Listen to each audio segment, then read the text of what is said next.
Fox Sports. We are Blackboard. We are Detroit. Tigers baseball on Fox Sports Detroit is presented by Bell Tire.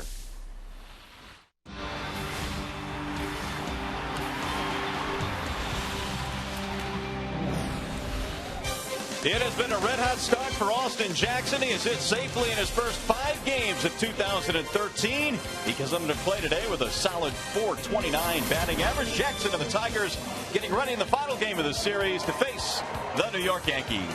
Hi again, everyone. Welcome to Tigers Baseball. Mario and Pemba, Rod Allen, glad to have you with us. Tigers in search of the sweep here this afternoon. And sometimes, Rod, you get to the ballpark and the headline is already made for you. Today is one of those days with Justin Verlander and CC Sabathia going. Well, they're two of the best pitchers in baseball. There's no doubt about that. One left-handed. Of course, Justin Verlander, he is right-handed.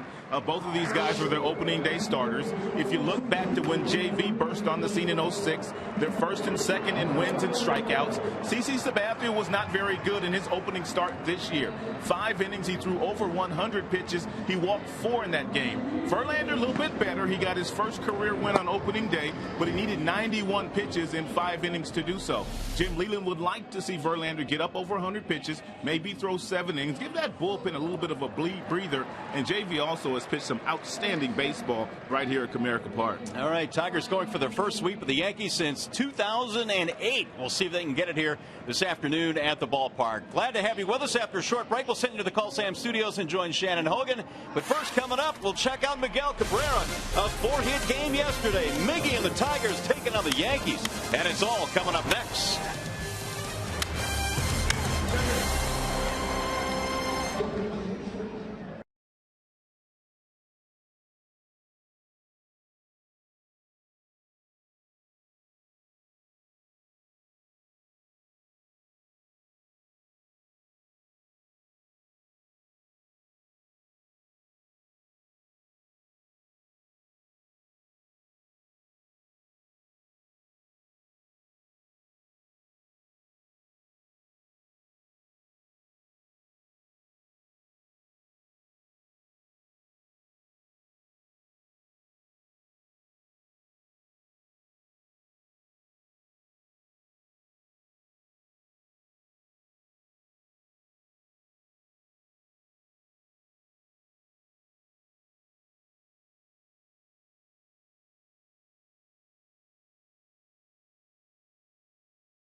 Been turning into a nice day here at the ballpark. Welcome to downtown Detroit. Yankees and Tigers go at it here in the third and final game of the series. Robinson Cano getting ready to send his Yankees into battle today. The Yankees starting lineup presented by the Metro Detroit Chevy dealers. It'll be Brett Gardner at the top and then Cano.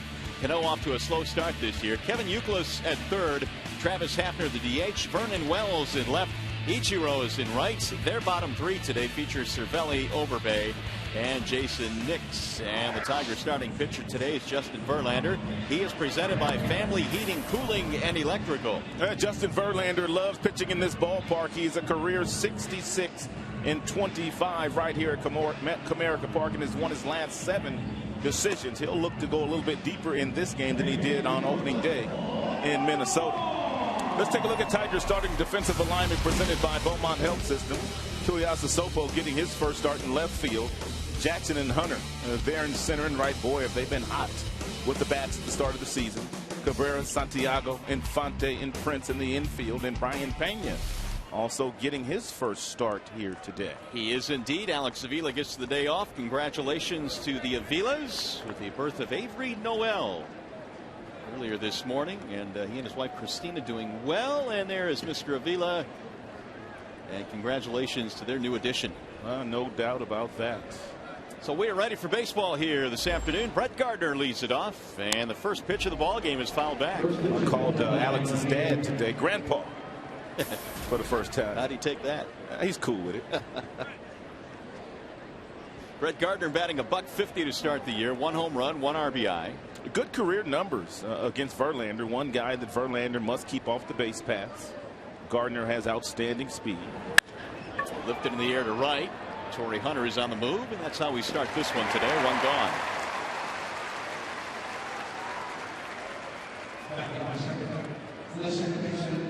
Now Robinson Cano will step in for the Yankees. Cano, after having a monster World Baseball Classic in which he was named the MVP, has gotten off to a slow start here in the regular season. Batting .111. And sooner or later, you know, this guy will get it going.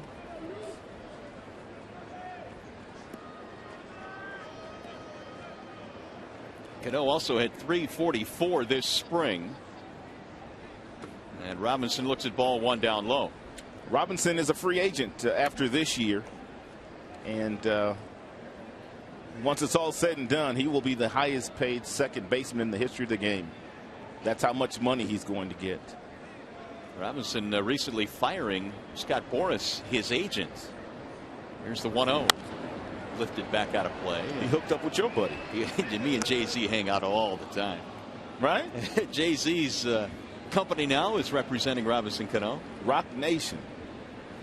It's the name of that company. So we'll see how that partnership works out. But I would imagine there will be quite a few dollars that'll be heading Mr. Cano's way, regardless of who his agent is.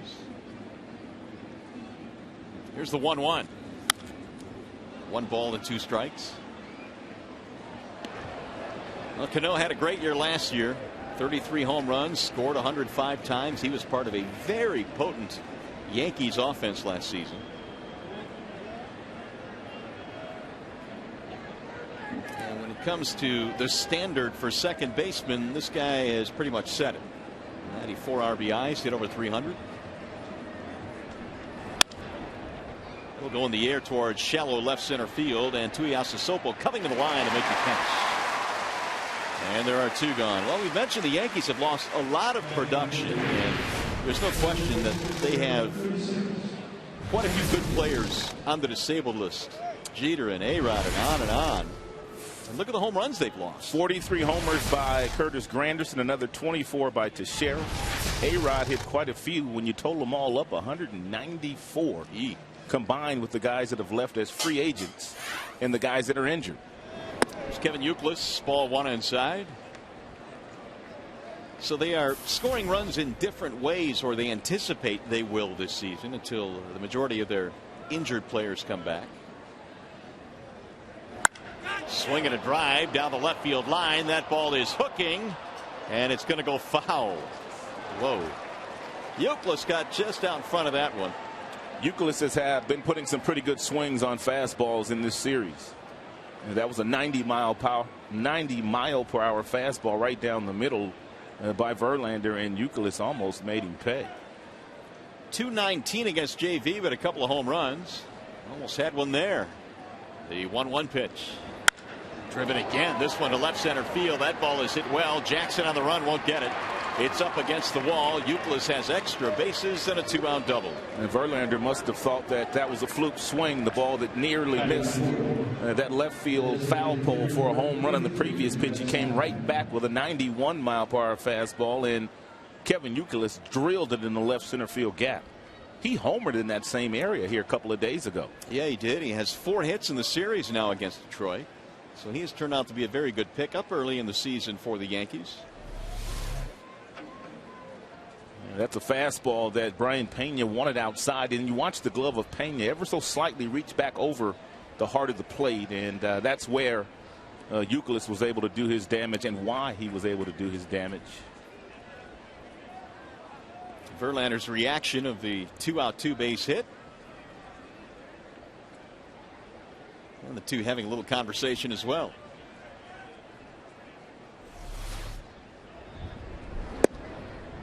There's a ball outside to Travis Hafner. And Brian Pena catching Justin Verlander for the very first time during the regular season. Even though he caught him in spring training in some bullpens. Starting pitchers like Verlander that are well established are always working on things during the course of spring training, so you don't really get a true look at what they're going to feature once the game starts. So expect Pena to be shook off quite a few times here early in the game by Verlander, because Verlander for the most part controls the game when he's on the mound. Alex Avila getting the day off, and Pena getting his first Tigers start. 1 ball 1 strike on Travis Hafner.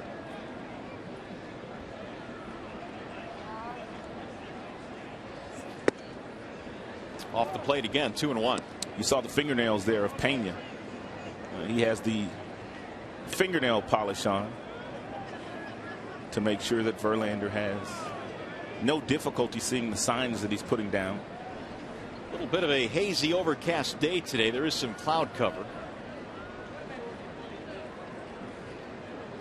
2-1 on Travis Hafner. 2-out double by Youkilis, and now Pena being summoned to the mound. Well, just what we just talked about. They don't know one another very well yet.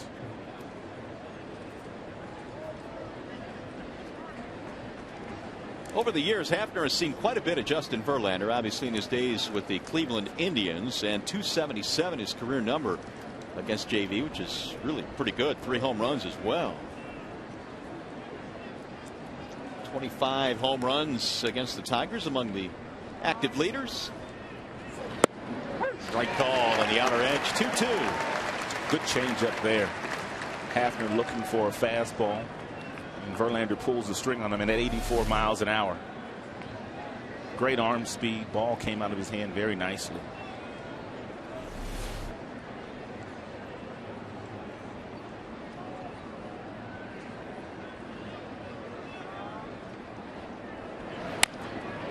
Nubbed right in front of the plate, foul. Yankees these days sporting some guys that have had big numbers with other teams in their career, including Hafner, Youkilis, Vernon Wells, and Ichiro. They've all come together this season to form the nucleus, albeit a veteran nucleus, with all the injuries they've had. It's provided some opportunities. 10 years with the Cleveland Indians for Travis Hafner. Again, the 2-2. And inside, 3 balls, 2 strikes. Good 95-mile-an-hour fastball from Verlander there.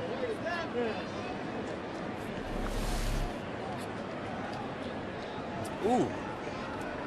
Right on the edge of the strike zone. Verlander did not get the call. Full count.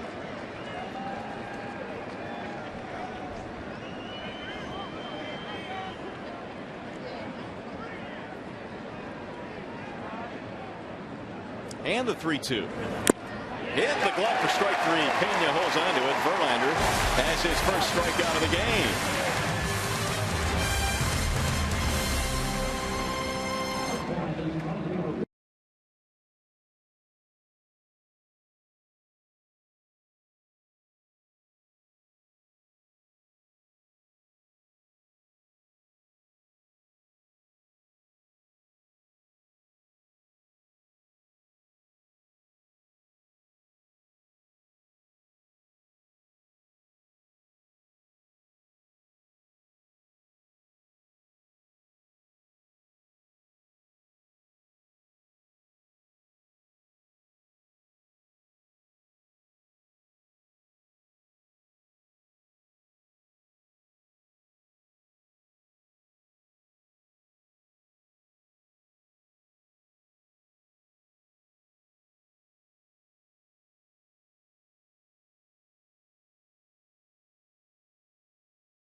2-out double by the Yankees, so we go to the bottom of the first inning. The Tigers will take their first swings. Their starting lineup presented by your Southeast Michigan Ford dealers.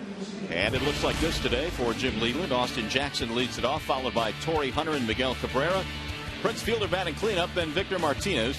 Matt Tuiasosopo will get the start in left. Brian Pena, Omar Infante, and Ramon Santiago round out the bottom three. CC Sabathia is on the hill for the Yanks. Man, one of the best left-handers in the game of baseball, but didn't fare all that well on opening day against the Red Sox. He walked 4 in that game, threw over 100 pitches, and only lasted 5 innings, taking the loss.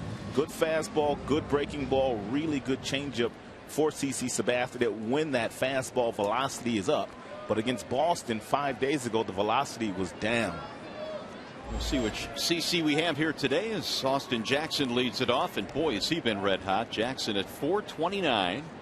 He's hit safely in all 5 this year. And a ground ball foul third base side.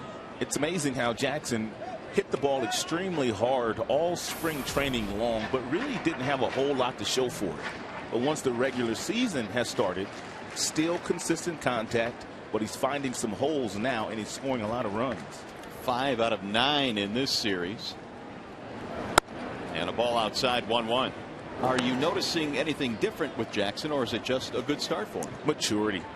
He just looks like he belongs in the big leagues right now. Here's the 1-1 pitch. Well, maturity might be a good word to describe him, because last year his numbers were elevated just about in every one of the major categories. Strikeouts went down. He's ahead of the count here, 2-1 on Sabathia, or against Sabathia, and the pitch is hammered in the air. Right center field, hit pretty good but playable. Gardner is under it, and 1 gone. And let's take a look at the starting defensive alignment, brought to you by Tim Hortons. In the outfield, you have Vernon Wells, and Vernon Wells is off to a pretty good start in the pinstripes. Gardner in center, Suzuki in right. Overbay, Cano, Nix, and Youkilis in the infield, and Cervelli is the catcher this afternoon. Well, the Yankees had to go out and get some help. Vernon Wells, part of that helped. They got him in a trade with the Los Angeles Angels. He is manning left field this afternoon. Here's Torrey Hunter. Torrey is also off to a really good start, batting .391, and really the top 2 guys in the Tigers lineup have been very dynamic in the early part. Hunter as well has 5 hits in this series. 2-0 the count. Sabathia goes 6-7. 290-pounder out of Vallejo, California. 32 years of age. Rolled foul, 2-1. CC Sabathia and Jimmy Rollins of the Philadelphia Phillies went to the same high school in Northern California.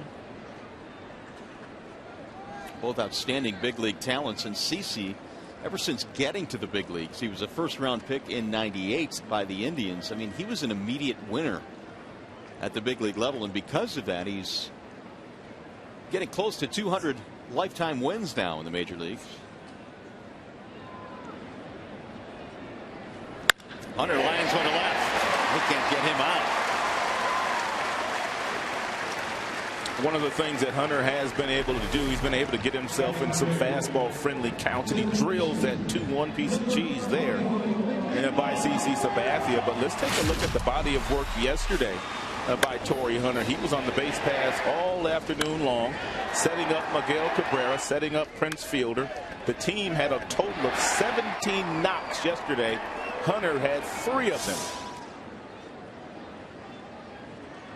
And now Torrey is aboard for the middle of the lineup. Here comes Miguel Cabrera, who had 4 hits in the game yesterday and has now reached base safely in 7 straight plate appearances. Fastball from CC on the inside corner, 0-1.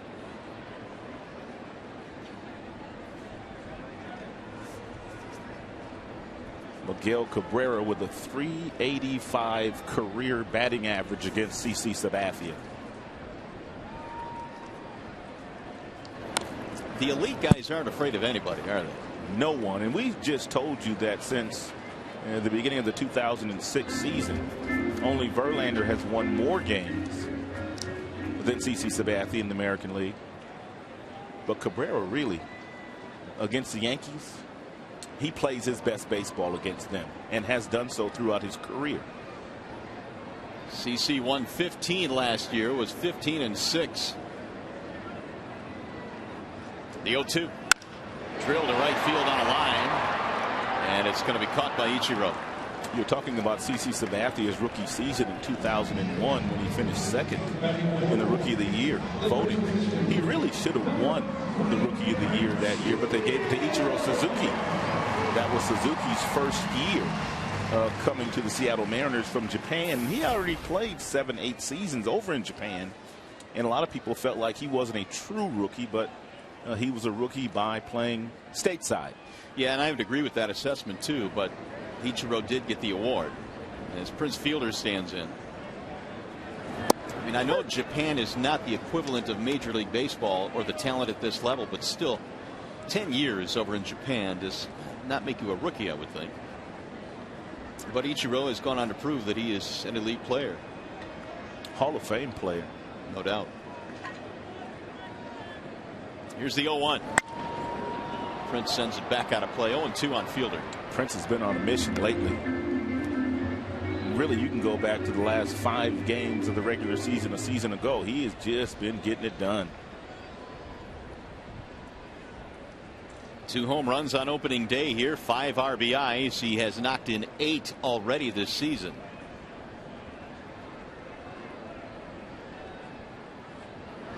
And a wave and a miss. Sabathia strikes him out. The inning is over. No runs, a hit, 1 left. Another packed house at the ballpark today.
By Comerica Bank, a part of Detroit and the community since 1849.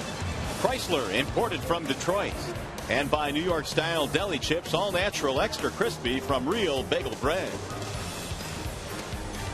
Back here at the ballpark on a gorgeous afternoon. Temperatures starting to rise now as the sun peeks through the clouds. And a good pitching matchup today. Verlander and Sabathia, no score as we head to the top of the second here at the ballpark. JV back to work facing Vernon Wells, Ichiro Suzuki, Francisco Cervelli. And Verlander's first pitch is a bit high, 1-0. Vernon Wells 1 for 3 with a homer in the ball game yesterday. Breaking ball in for a strike. 1-1. You know, Vernon Wells is just happy to get out of Los Angeles, although that's a very good team they have in Los Angeles. You see his numbers against Verlander. He could not crack the starting lineup out there. Getting a chance to rejuvenate his career here in New York with all their injuries. And it's a career that at times has produced some big numbers. Most of that time with the Toronto Blue Jays. He's always been a good fastball hitter. He has himself in a good fastball hitting count as we speak. Fouled straight back, 2-2.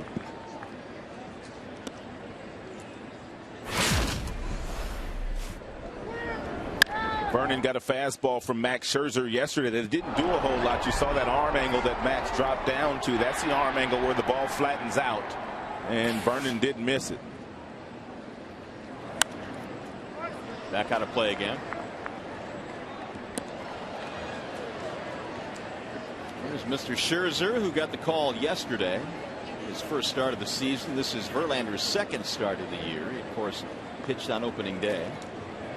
And the numbers on Max yesterday. Got the win, too. Punched out 7.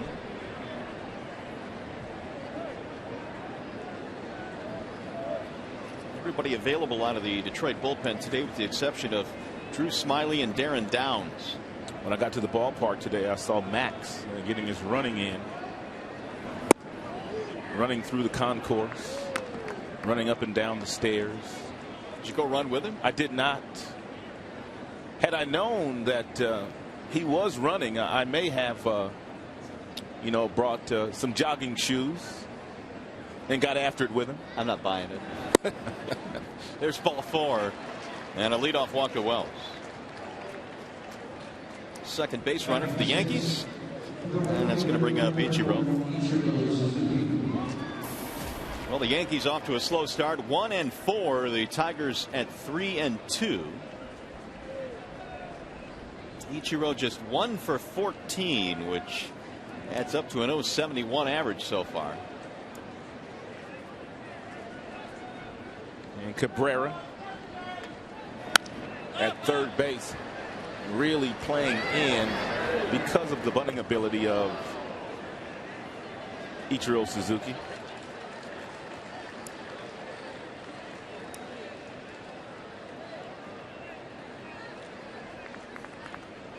Ichiro is hitless in his last 12 consecutive at bats. Vernon Wells, a leadoff walk here in the second.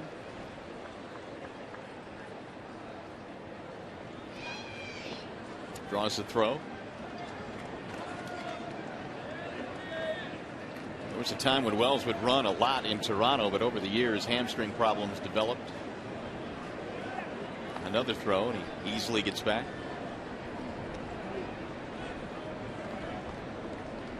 Ichiro's had good numbers against JV, 309 lifetime. He's even homered against him.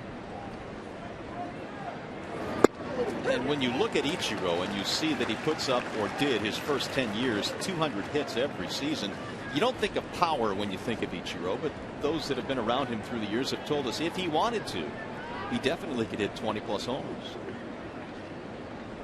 He was pretty good before he left to Japan to come here. And when he got here, as you mentioned, first 10 years in the major leagues in the United States, 200 or more hits. A lot of those infield hits, but he does spray the baseball all around the ballpark. Bouncing ball to short. Santiago to his right. He'll get one, and that's all. Ichiro is aboard on the fielder's choice.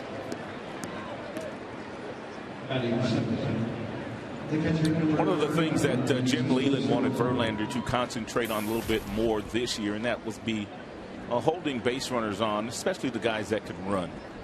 And Ichiro would fall into that category, so we'll see just how much attention Verlander decides to pay to Suzuki. Suzuki last year stole a total of 29 bases. Before that, just about every year he was 40+.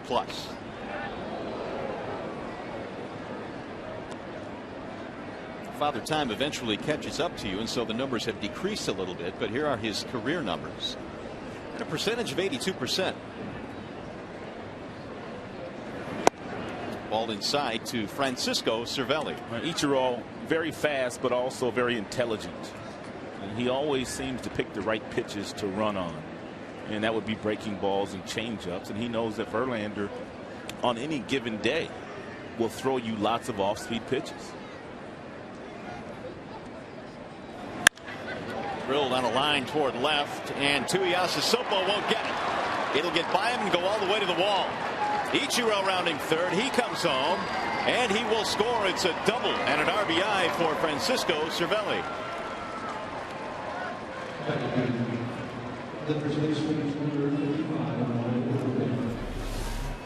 Cervelli got a fastball that was up and in, and he pulled his hands in very close to his body and absolutely drilled this ball into the outfield. Tuiasa Sopo took a little bit of a banana route in left field, and had he gone directly toward the baseball, he may have been able to catch it, maybe not. The ball was drilled. Tuiasa Sopo getting his first start in left here this afternoon. And Cervelli knocks in a run, his 4th RBI of the year. That'll bring up Lyle Overbay. In there for a strike, 0-1. Second double of the ball game for the Yankees.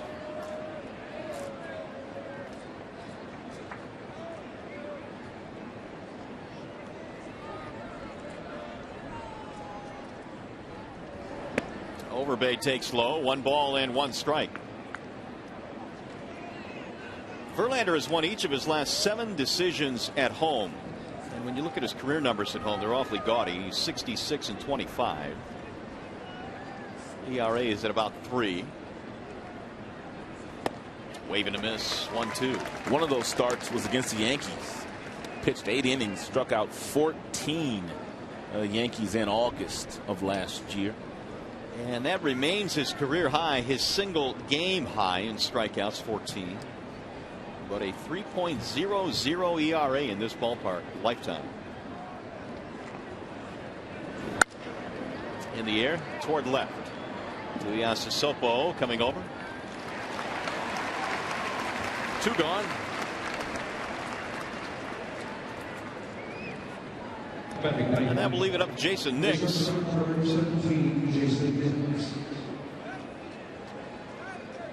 Nix has had to play because of the injury to their starter Eduardo Nunez. As you look at Nix's spring numbers, Nix is not a shortstop by trade. But Jeter on the disabled list, he has not played this year. And you mentioned Nunez being hit the other day by Doug Fister, still on the mend. So Nix pressed into duty at shortstop. there was some hope that Nunez would be able to go today, and Joe Girardi was tardy in filling out his lineup card, waiting to see if Nunez could go, but in the end he couldn't. So Nix gets another opportunity. 0 for 5 in the series.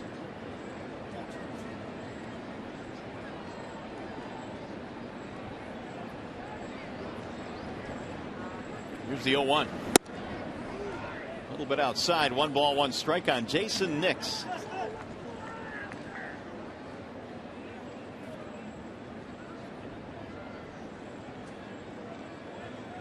Yankees get a run here in the second.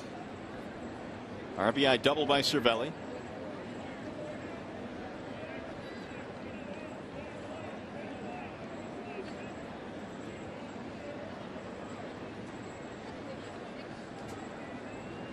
And Verlander taking his time on the hill now. 1 ball, 1 strike on Nix.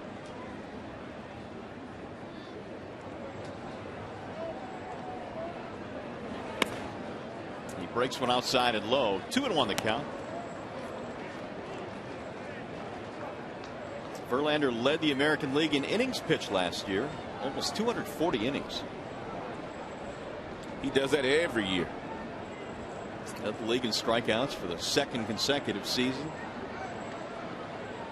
Here's the 2-1. That is driven deep toward left field. Tuiasa Sopo is back to the track wall and gone. The number 9 hitter Jason Nix has gone deep, and the Yankees lead 3-0.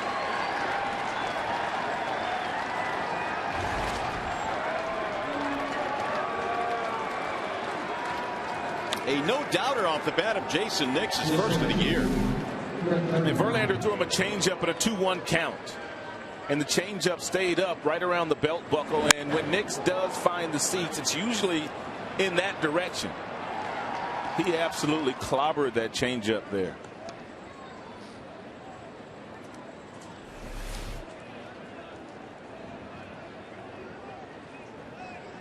So it's a 3-0 lead now for the Yanks. Cervelli doubles in a run, and Nix with a 2-run shot. Here's the top of the lineup, Brett Gardner. 3 runs on 3 hits for New York. Strike 1 on Gardner. And for the first time this season, the Tigers failed to score first in a ball game. Here's the 0-1. Slapped back out of play. No balls, 2 strikes.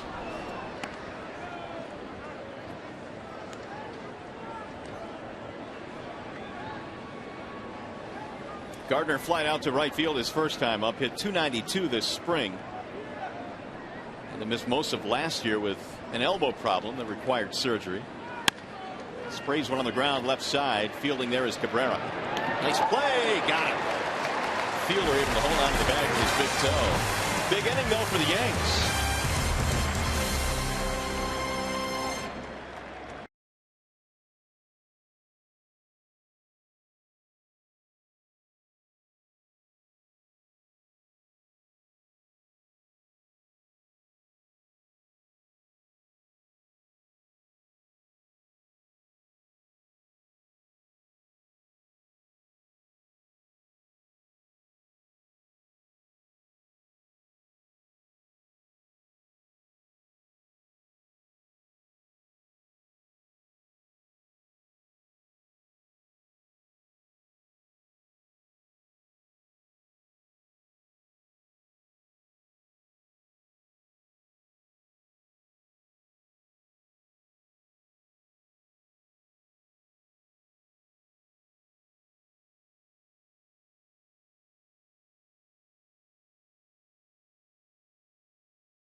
In a big start for the Yankees, they put up 3 against Justin Verlander, including a home run by the number 9 hitter Jason Nix. And so the Tigers now will try and chip away as we go to the bottom of number 2. The way the Tigers bats have been booming the last few days here at Comerica Park, and the way that they hit here overall, and the confidence they play with in this yard. CC Sabathia, he knows beyond a shadow of a doubt he's going to have to stay on top of his game all afternoon if he's going to beat this Tigers team here in Comerica Park. Here is switch hitting Victor Martinez to begin things. DHing again today for Detroit. Martinez at 176. And Sabathia brings it home. It's a fastball strike, 0-1. Yeah, these two were once teammates when they were both playing for the Cleveland Indians.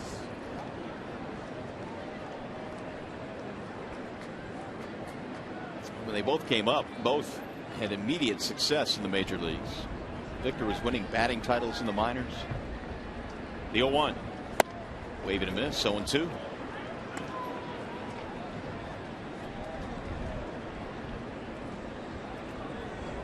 So Cleveland talking about Victor Martinez before the game today, saying that you can see Victor starting to come around now. He is looking more and more locked in. His average isn't quite there yet, as we mentioned, 176, but he's hit the ball hard. Here's the 0-2. High, towering fly ball, shallow left. Vernon Wells coming in. And one gone. Well, it is opening day for the kids today at the ballpark. And with more on that, let's check in with Justin White.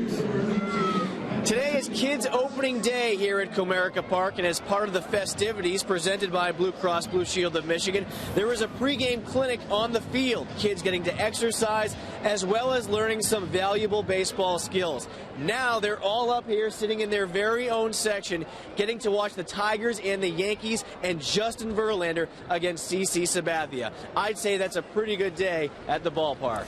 Yeah, I would as well. Thanks, Justin. Two of the premier pitchers in the major leagues going at it today. The Yankees have gotten to JV so far. Matt Tuiasosopo, the batter.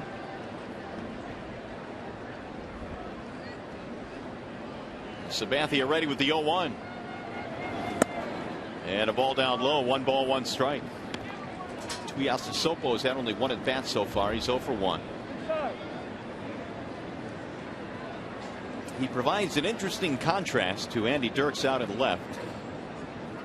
Here's the 1-1 pitch. The difficult thing for a guy like Tuiasosopo is when you do get your chances, it's typically going to be against a tough lefty. Yes, it is. And it is today against Sabathia. 26 years of age, Tuiasosopo. Out of Bellevue, Washington. That's a nice part of the country. Bellevue, Washington. The 1-2. Line drive to left, base hit. Tuiasosopo with a 1-out single. Also the second Tigers hit of the game. It's a changeup that CC Sabathia is about to feature here to Tuiasosopo, but he didn't make it to the location that he really wanted it to be. Wanted that ball to be down and well off the plate, and he just got too much plate in. Tuiasosopo with that long bat able to reach out and hit a seed back to left field. There's Brian Pena. Ball 1. Pena's first start of 2013. Hit 3 homers this spring, knocked in 7. Pena will serve as the primary backup to Alex Avila.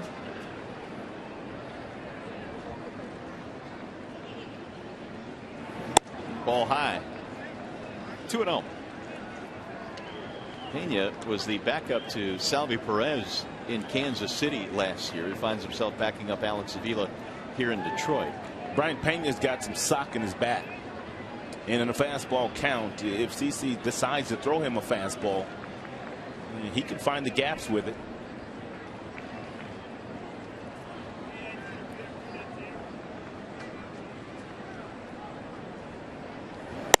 Ball high. Got the fastball, but it missed way up.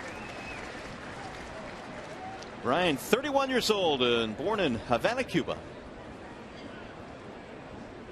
He's been with the Braves, the first team that he broke in with the big leagues in, and then of course went to KC the last 4 years. There's the strike call, 3-1. You can carve out a pretty good niche in the major leagues, can't you, as a backup catcher if you've got some skills? Yes, you can. It's not a bad gig if you can get it.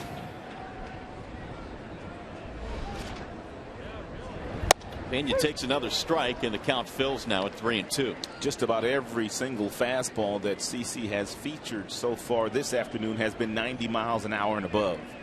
He's touched 93, and that's the one thing he did not have in his opening start against the Boston Red Sox. Did not have his good fastball.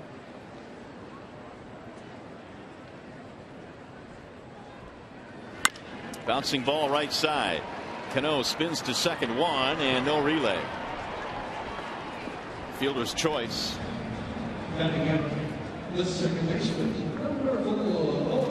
Hey, don't forget to join us Tuesday when the Tigers welcome in the Toronto Blue Jays, much improved Toronto Blue Jays. Coverage begins at noon with Tigers Live on Fox Sports Detroit. Tigers and Jays Tuesday at noon right here on Fox Sports Detroit. Revamped pitching rotation. They've got a whole lot of different talent in that starting lineup. That'll be a fun series. Here is Omar Infante with 2 outs. Infante batting in the 8 slot. in the lineup here today, with Santiago batting 9th. Omar off to a nice start as well, 429. And you really can't overstate the importance of getting some of that offensive production in the bottom of your lineup. Turn things over to guys like Jackson and Hunter and give them opportunities to drive in runs or continue possible big innings.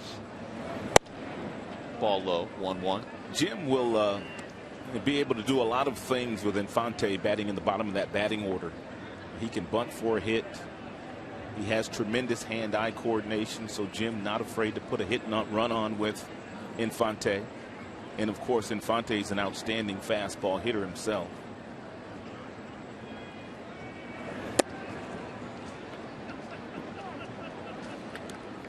Just about every single right-handed batter so far today, CC Sabathia has stayed away with that 90-mile-per-hour fastball. 20 strikes, 10 balls, a total of 30 pitches so far for Sabathia. And the 2-1. That'll get back out of play. 2-2 on Infante. Omar already has given the Tigers 2 big RBIs at the bottom of that lineup, and Leland mentioning today how he loves the dynamic of Omar, then Jackson, then Torrey when he bats Infante 9th. 9-1-2. That gives you a little bit of speed on the bases for a team that really is not speed oriented. Low, 3-2 on Infante.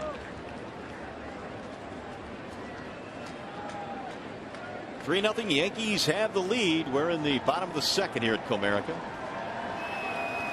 First home series of the regular season. Tigers in search of the sweep. Nix with a homer. Part of the early offense for the Yanks. Runner goes on 3-2 and a swing and a miss. So the Tigers get a hit, leave a man, and you're watching Tigers baseball today, presented by Bell Tire.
Arby's. Try the mighty taste of Arby's new Mighty Minis today. Arby's, slicing up freshness. And by AT&T Uverse, the wireless receiver only from AT&T Uverse. Visit AT&T.com/freeyourtv. Rethink possible. Let's get you caught up with the Yankees' second inning when they scored 3 runs. You had Francisco Cervelli getting a 1-0 fastball drilled in the left center field for a double and a run driven in. And then in a 2-1 count, Jason Nix, number 9 hitter, got a changeup that Verlander didn't locate very well. And Nix has lots of power to left field, and he demonstrated some of the power on that pitch. 2 innings, 3 hits, 3 runs. The home run by Nix. 1 walk, 1 strikeout for Verlander. Robinson Cano will lead things off for the Yankees as we go to the 3rd. It'll be Cano, Euclid, Hafner. 2, 3, and 4 in Joe Girardi's lineup. Cano is 0 for 1. Fly ball back in the 1st inning. 0-1 on Cano. Talking about his exploits in the World Baseball Classic during spring training. The MVP for the winning Dominican team, and he hit .469, couple of homers. But so far it has not translated to the start of the regular season. Swing and a miss. He chased one there. 0-2. Don't see Robbie climb the ladder very often and chase fastballs like that last one from Verlander.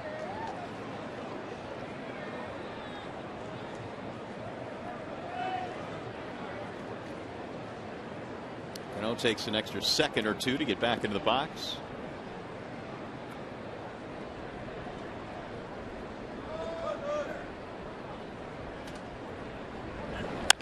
And a bouncing ball towards short. Santiago on the backhand. 1 gone. Back to the studio we go now for a game break. There's Mickey York.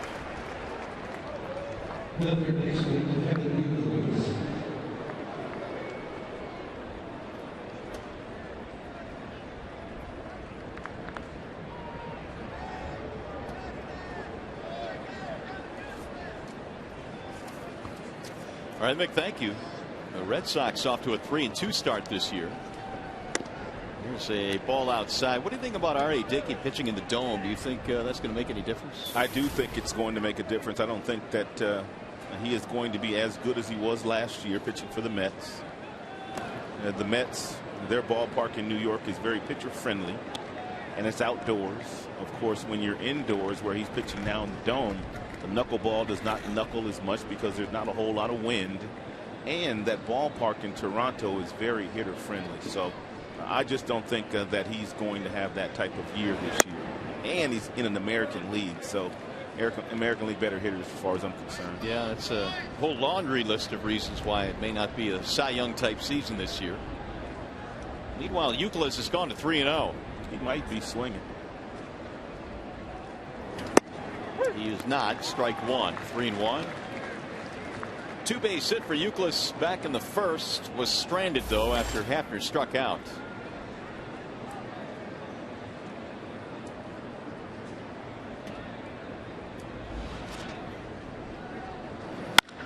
Drilled again, but it's going to be pulled back into the seats. Euclid makes some pretty good contact in the series. It's loud, isn't it? It really is. He had a good spring for them too. He was one of their best hitters in spring training. So apparently he went to spring training in real good shape, real good frame of mind, and so far performing very well. Yankees inked him to a 1-year deal. That was in December, and he lost him ball 4. 1 on, 1 out. Second walk given up by Verlander today. The designated hitter, Travis Hafner. That'll bring up Travis Hafner.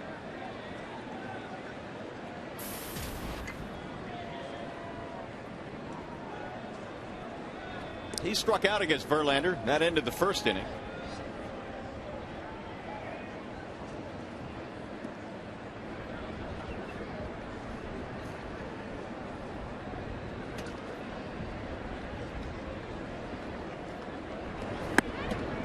Ball 1 outside to Hafner. Last year his season consisted of just 66 games for the Cleveland Indians. He spent more time on the disabled list than he did on the field. Knee problems, back problems. He is hopeful that those maladies are behind him this year. Strike call. And with that inviting porch at Yankee Stadium, you would think would be a good fit. This guy has hit a lot of home runs in his career. He also has that semi-wide open stance, which means he's kind of looking to turn on the baseball. Numbers on Verlander, 50 in the pitch count now.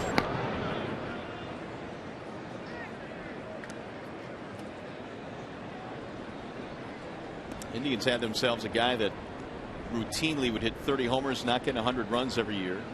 Had some big seasons at Progressive Field.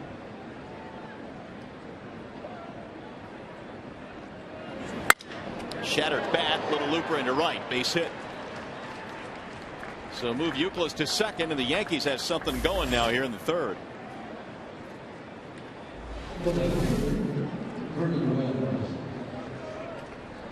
And Travis hit that ball right off the end of the bat.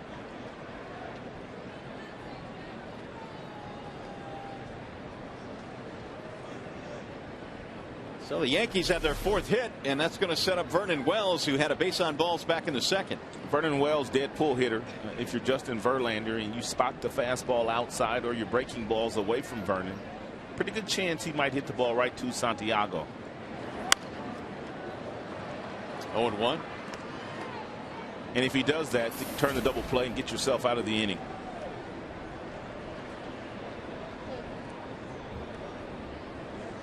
It was right at the end of spring training that the Yankees traded for Vernon Wells, March 26th, from the Angels.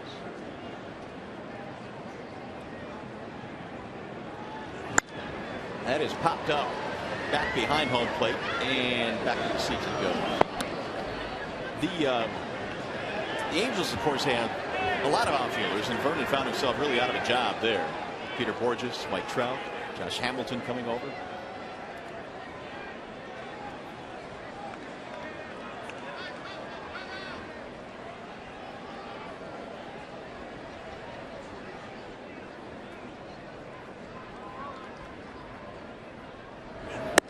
Ball high.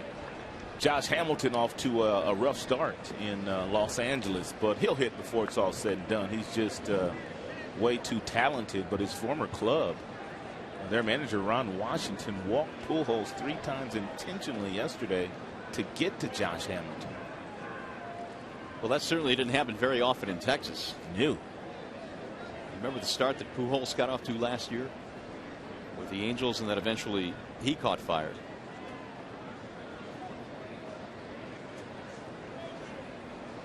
One ball, 2 strikes. And a ball inside. That's a breaking ball right there that Pena called for. Verlander agreed to. And they wanted it down and away, but he missed up and in with the breaking ball. Verlander still looking for that ground ball. And if he throws a quality breaking ball at the bottom of the zone or a changeup, he can get that ball from Vernon Wells. Lifted in the air on the infield. Cabrera calling for it. Infield fly rule. Batter is automatically out.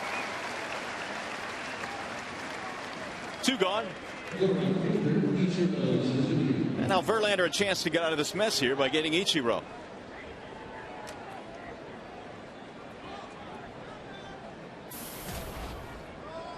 He bounced into a force back in the second, and then eventually scored a run on the Cervelli double.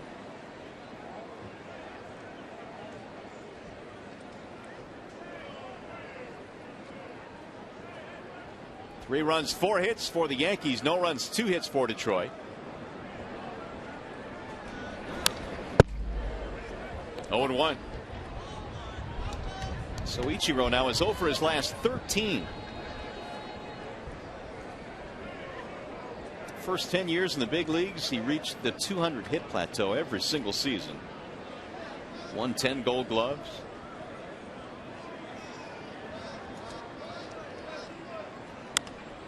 Fouled away.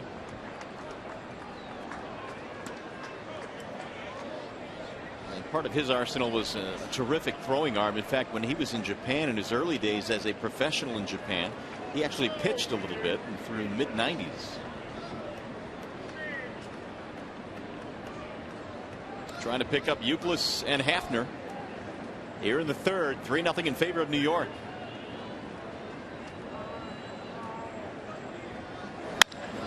In the air, right field. Torrey Hunter going back, still going back to the warning track to pull it in. The side retired. No runs, a walk, and a single. 2-man left.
party in an upcoming Tigers game. 2013 group picnics and party suites are on sale right now. Groups of 15 or more get discounted tickets to select home games. Call 313-471-BALL or check it out online at tigers.com. Tiger fans enjoying a beautiful afternoon here at the ballpark today. Right now it's 3-0 in favor of the Yanks. See if the Tigers can change that. Santiago fouls away the first pitch. Santiago getting the start at short today in place of Johnny Peralta. His spring numbers .250 this spring. Jackson and Hunter to follow against CC Sabathia. Strike call. 0-2. Santiago's first 3 at-bats yesterday were not all that good. He seemed to struggle and show some rustiness, but that last at-bat he hit the ball hard. And Jim Leyland getting him a few more at-bats in this game today. The 0-2. Way high.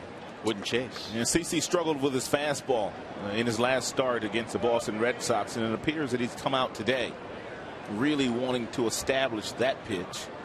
72 of the 36 pitches he's thrown, 72% that is, have been fastballs today. Line drive to left field, sinking and caught on a slide by Vernon Wells. Terrific play. Vernon Wells, a center fielder by trade, and he has won Gold Gloves in his career when he was playing for the Toronto Blue Jays. Gets a real nice jump, comes in sliding fashion, and takes a base hit away from Santiago.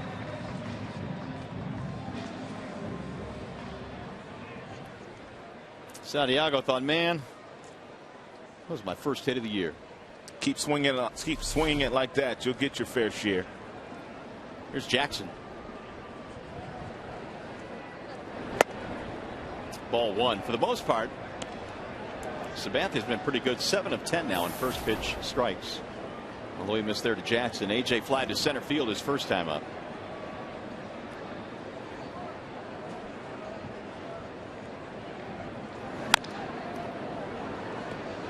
One ball, one strike, and we were talking about how the top of the Tigers lineup has really been ignited. Here's the Farmers Insurance report card on AJ and Torrey Hunter. These are updated numbers. And Jackson just continues to get better and with maturity.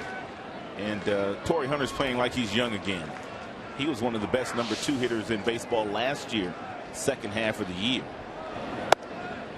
This had to be what Dave Dombrowski had in mind when he went out and got Torrey Hunter to plug into that 2 spot in the lineup. I think he envisioned these two guys clicking like this. Well, Tigers really haven't had a good number 2 hitter, and this is no disrespect to the other guys that have been there since Polanco left.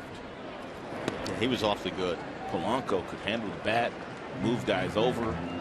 He didn't strike out, played every day. Polanco was tremendous in a Tigers uniform.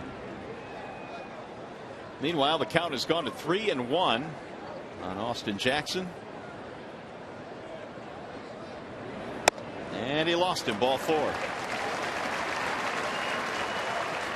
Sabathia's first walk.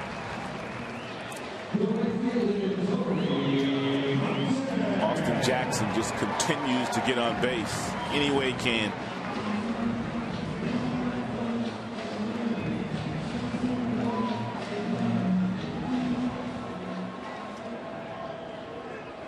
Hunter singled in the first inning. Now his average at .417.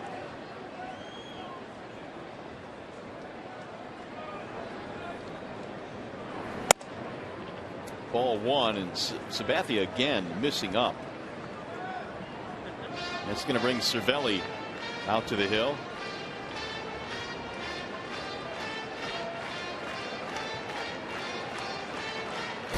Just a reminder, as you enjoy a cold one, to look forward to Miller Time later in today's game, brought to you by Miller Lite.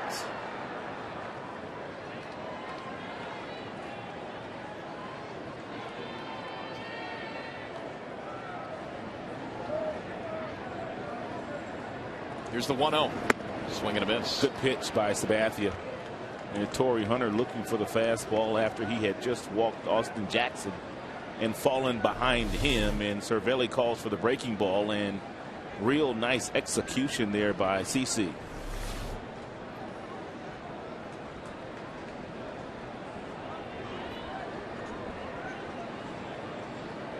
Another changeup.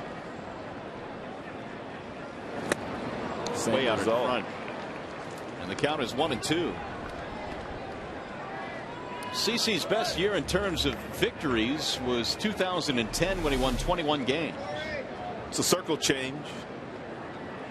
The thing that sells the changeup is the fact that the ball is in the palm of the hand, not out on the fingertips, and you throw it with the same arm speed, but because of where you're holding it and the velocity decreases. 2-2.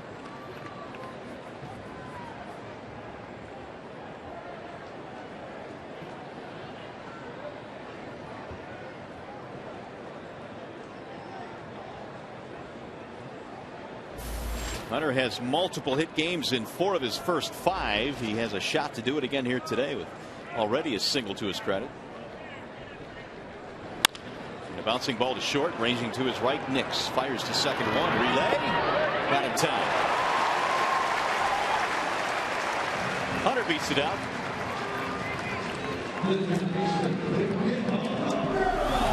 Second baseman Robinson Cano about as smooth as they come at second base. Takes very little time with the exchange, getting the ball back on its way to first base. But Hunter with his speed, Yankees not able to turn it over.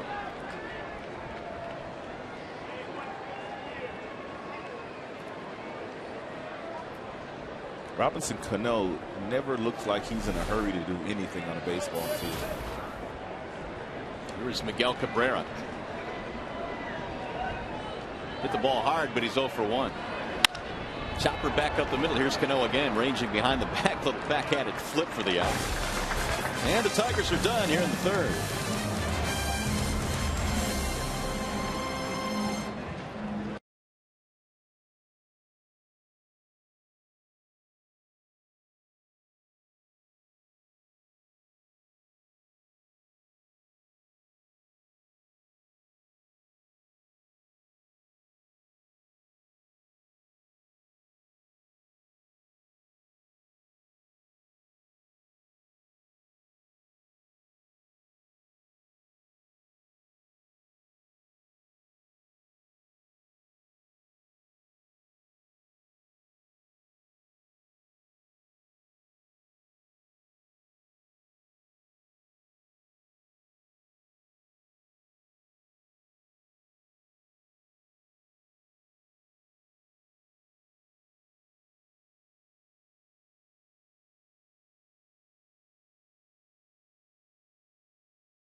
Afternoon as we go to the top of the 4th at Comerica Park, and it is time now for the AT&T trivia question. Here it is. Who are the 4 former Yankees catchers who went on to manage the New York Yankees? There have been 4 of them. Okay, 3 because you're looking at 1. So give me the other 3. That's your trivia question. I'll give you a little hint. There's a Tigers tie to 1 of them. So there's a total of 4. Good luck with that. We'll get you the answer in a little while. Francisco Cervelli will start things off. Hey, did you know it's kids opening day today, Rod? I did know that. They have a blast here at Comerica Park, and rightfully so. All decked out in their Tigers gear. The sun for most of the day has been trying to peek through the clouds. Been pretty pleasant here nonetheless. Verlander back to work. First pitch popped up. right side of the infield in the shallow right field. Hunter coming on now, and he'll make the play. And Cervelli is gone. One pitch, one out, just the way Verlander likes it, and that'll bring up Lyle Overbay. Verlander surrendered an RBI double to Cervelli in the second, a 2-run shot to Jason Nix in the second as well. That's where all of the scoring is taking place.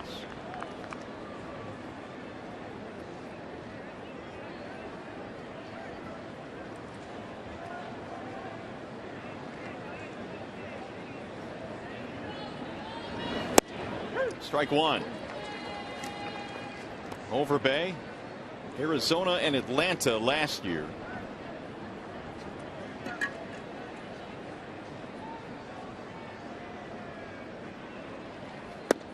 Strike call. Make it 0-2. And the veteran first baseman.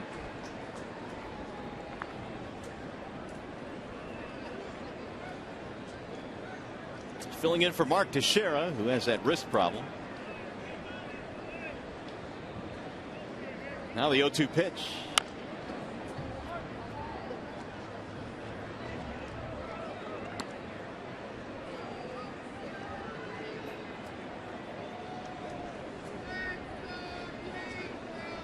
Mentioned Verlander led the league in innings pitched last year. Keep in mind the last 2 years he's added a few more innings because of postseason play. In fact, almost 50 more innings combined the last 2 years on top of his regular season numbers. A little bit outside, 1 ball, 2 strikes, and sometimes we tend to forget that extra workload in the postseason as well. It's one of the reasons why the pitching coach Jeff Jones, not only with Verlander but the entire staff, he had them all back off a couple of weeks and not throw as early as they had in previous years. Overbay goes down swinging. Well, I guess it's a good problem to have. Good circle changeup here by Justin Verlander to Lyle Overbay. And sometimes it's not the location, but simply taking a few miles per hour off of a pitch that kind of looks like a fastball coming out of his hand can get you that swing and miss. There's Jeff Jones, does a marvelous job with this Tiger staff. Strike one to Jason Nix, who hit a 2-run shot back in the second.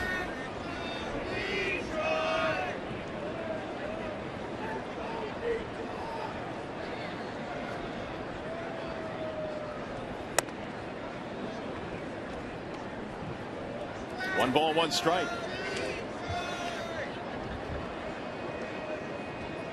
Nix was 0 for 7 prior to that home run in the second inning.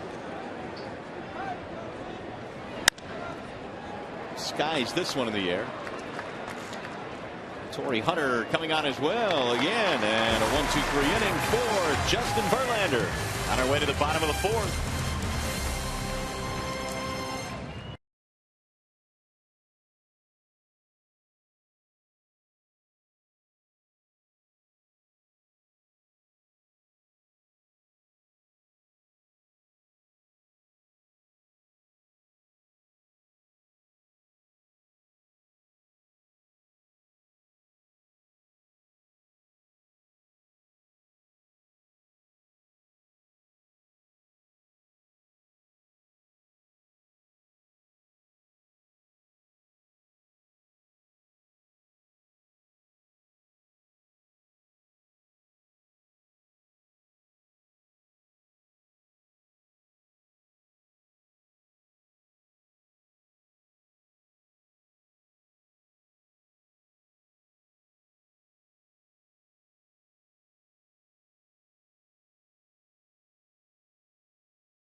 Comerica Park in the 5th. He climbed the ladder against Boone Logan. The left-hander got a 95-mile-per-hour fastball and hit it out of the yard. Then in the 7th inning, he got himself a breaking ball and hit that one about 400 feet. One on the line, one the majestic fly ball home runs that you'll see Prince hit on occasion. And fielder fanned in the 1st. He'll bat again here in the 4th. And he looks at a breaking ball outside, 1-0. Prince also homered against CC Sabathia last year when the Tigers made their first visit to Yankee Stadium. These two were teammates for a half a year in Milwaukee. Here's the 1-0. 2 balls, no strikes. 4 for 12 now against CC in his career with that aforementioned home run.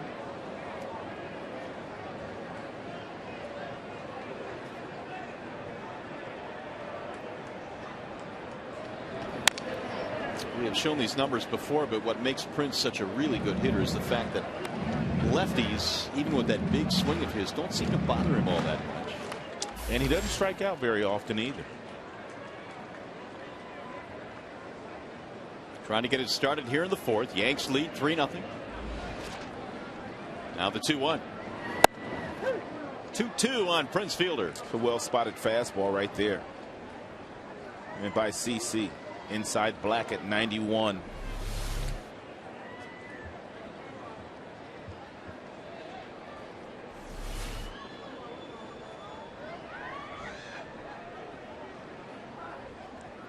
Oh, ooh, waving a miss.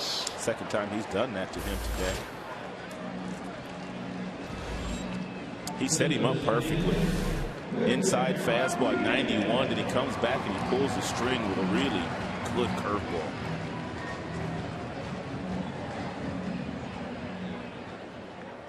Prince out on that front foot, and back to the dugout he goes. That'll bring up Victor Martinez.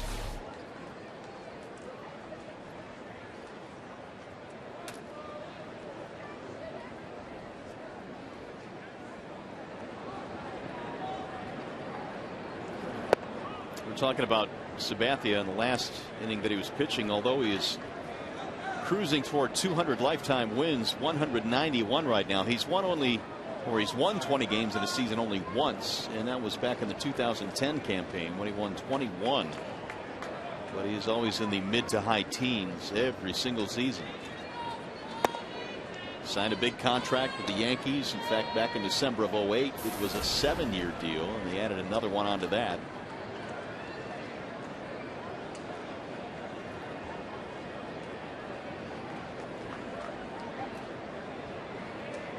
Two balls and no strikes.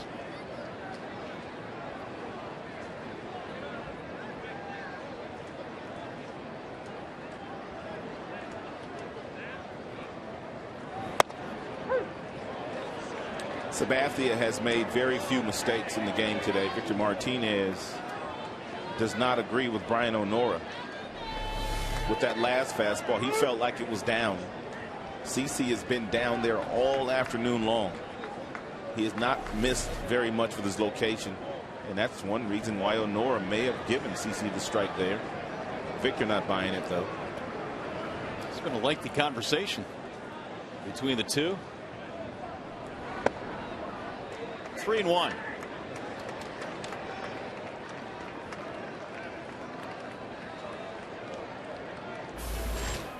Tuiasosopo waiting on deck.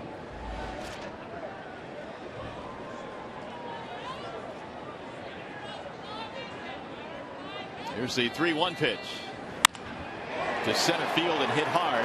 Gardner going back. 2 gone. Victor is very close to busting out.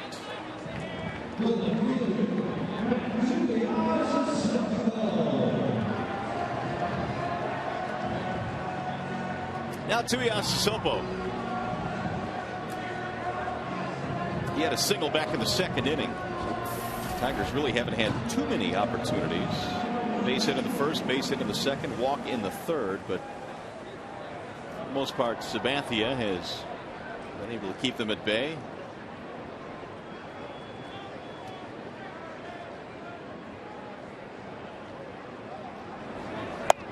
Strike 1 on Tuiasosopo.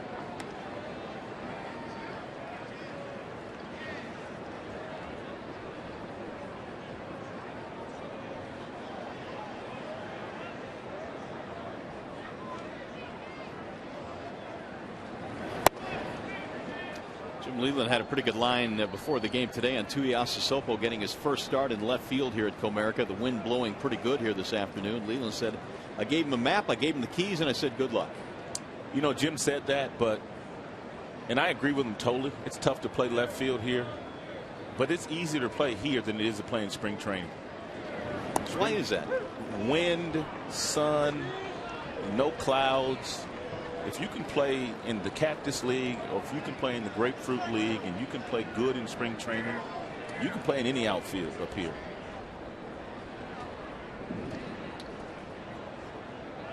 Here's the 1-2 pitch. A little bit outside, 2-2. One of the things Leland would like to make sure that Tuiasa Sopo does is keep his swing compact. He has a habit every now and then of lengthening that swing, and that's when he gets into trouble. Had a solid single off Sabathia back in the second inning.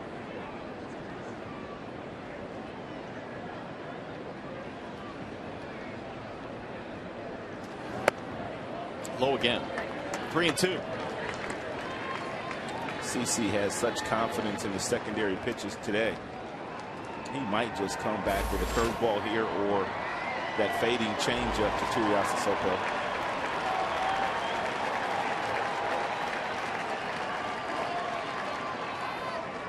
Changeup.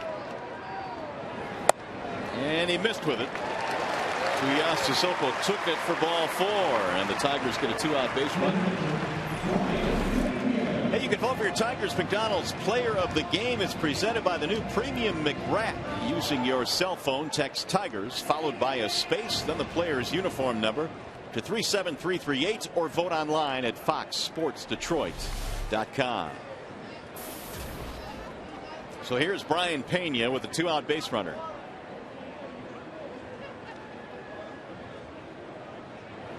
And he takes strike 1.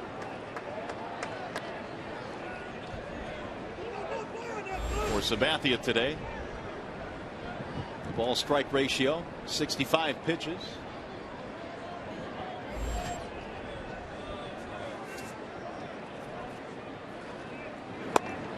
Another strike. Now it's 0-2.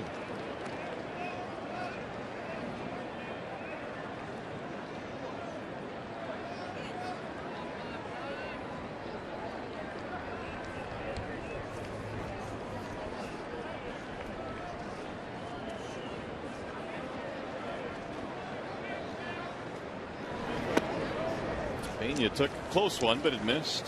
1 ball and 2 strikes. Sabathia in his first start against the Red Sox threw 102 pitches. Gave up 4 runs in 5 innings.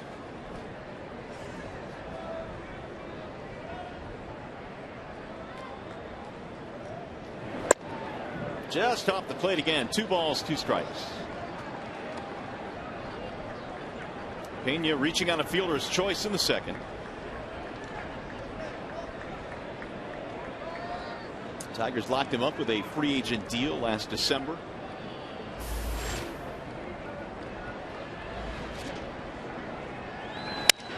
On the ground left side, deep in the hole. Nix has it. His throw not in time. Midfield hit for Brian Pena.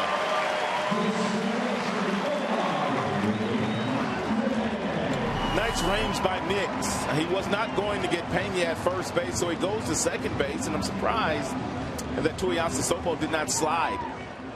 When you're running full speed toward the bag, and if you don't slide, you have a tendency to come off the bag. And had he done that, it would have been easy for Cano to apply the tag to him. That is the first Tiger to reach second base in this game. Let's see if they can get him home now. Infante the batter. Ball 1.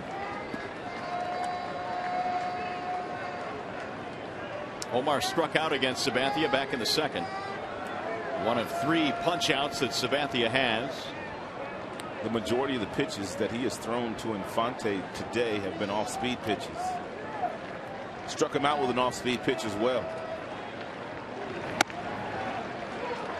And now Cervelli out to the mound as Sabathia, who got 2 quick outs in this inning, is now creating some trouble here. Walk, infield hit, and now a 2-0 count. By the way, make sure to visit your life-size Detroit Tigers located in the Jefferson lobby of the Renaissance Center. For more information on April and the D, you can visit foxsportsdetroit.com. In the meantime, head on to the RenCen. See the life-size bobbleheads of Justin Verlander and Miguel Cabrera.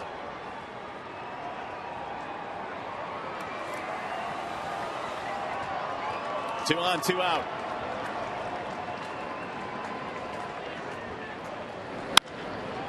Toward right field, slicing. Ichiro will watch this one sail back into the seats. Another great crowd here today. An opening weekend against the Yankees. And we talked about this before, Rob, but the numbers don't dip after opening day here. They do not. Tigers have announced they've already sold over 2 million tickets for 2013. And before it's all said and done, I would not be shocked if they were at 3 million again, as they were last year. Popped him up, foul ground, over Bay, toward the railing. Ooh, off, I believe, a camera down there. Buddy, okay? Told you that Omar Infante, for the most part today, has gotten a lot of breaking balls from CC Sabathia. And because of that, maybe thinking about a breaking ball. Here's a 2-1 fastball. Omar very seldom tardy on fastballs at all, but a little tardy on this one.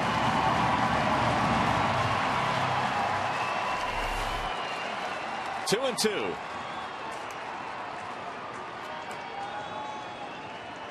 %61% of the pitches that he's thrown today, of the 73, 61% fastballs. Off the plate, Brian Honora took a long look at it, and Infante is still alive. So with 2 outs, you'll get the added benefit of a little movement down the base paths here. So Yasa Silpo and Pena will both be on the move. Santiago on deck.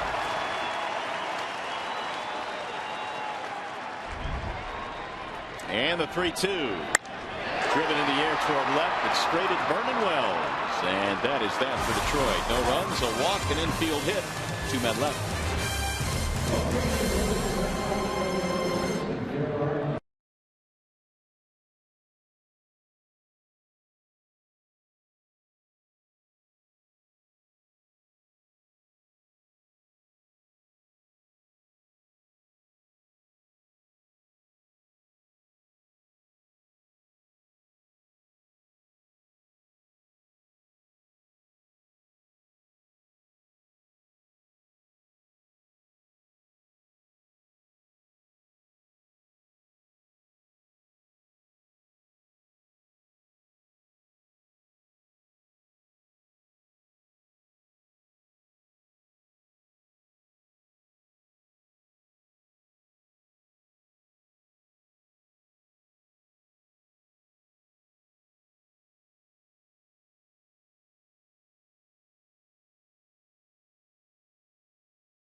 Tigers baseball on Fox Sports Detroit is brought to you by Bell Tire. Get the lowest tire price, period. Bell Tire. A concourse full of Tigers fans here this afternoon. Another great crowd at the ballpark. Yankees on top 3-0 as we go to the top of the 5th inning here in downtown Detroit. And what has turned out to be a nice day. Justin Verlander surrendered 3 runs in the 2nd, and so far the Yankees have been able to hold on to that lead. 2-run shot by Jason Nix, RBI double by Cervelli, so it's been the bottom of the lineup that has done the damage against JB. And for the Yanks, it'll be Brett Gardner to start things off. Verlander had himself a 1-2-3-4. He's thrown 68 pitches to this point. Gardner, Cano, and Youkilis.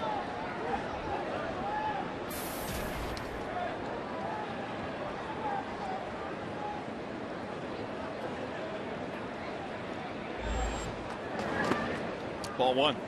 Verlander threw 91 pitches in Minnesota on Monday. And a couple of days later, Jim Leyland said Verlander could go up to 110, 115 in his next outing. And if everything went okay. Skip was also saying that sometimes when you look at pitch counts, you have to be careful, because if they were 110 very stressful pitches, or a good portion of them were, that carries more weight. It's a great point. And we see that oftentimes where guys have to battle through certain innings. There's a wave and a miss. 2-1.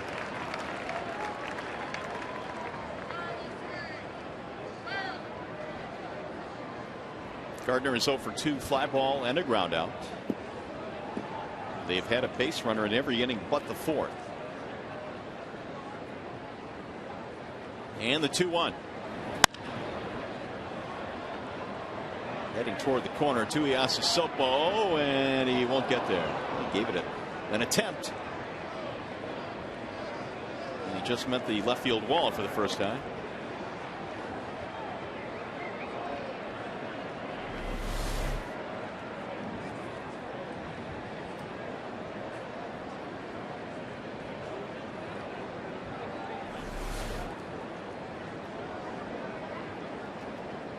Two balls, 2 strikes on Brett Gardner.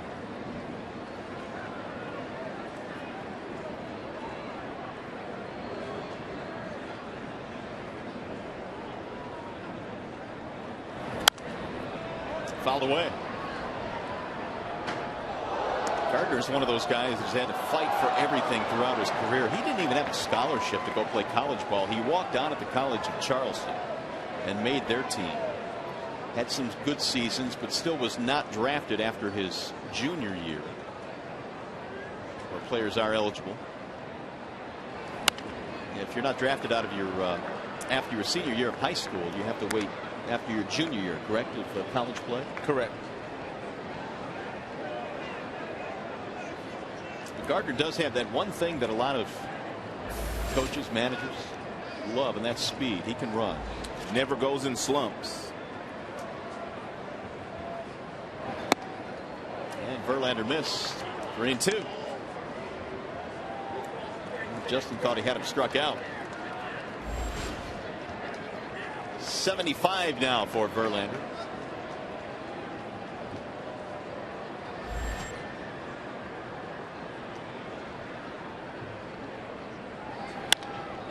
That's a pop up left side of the infield. Santiago for the out. One gone. How about since 2006 when Justin Verlander first got to the big leagues? Here are the best pitchers in that span. And Jared Weaver, Halladay, CC Sabathia, who we're watching today.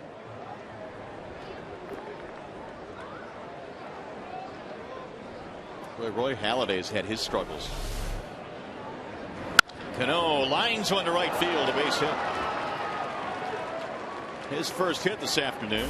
Cano keeps that bat in the strike zone a long time. He appeared to be fooled a little bit on this changeup. The body was out in front just a little bit, but his hands, they stay back. And he just keeps those hands in the strike zone so long. What a pretty swing. Looked like a young Rod Carew right there. A lot of similarities. Here's Kevin Youkilis.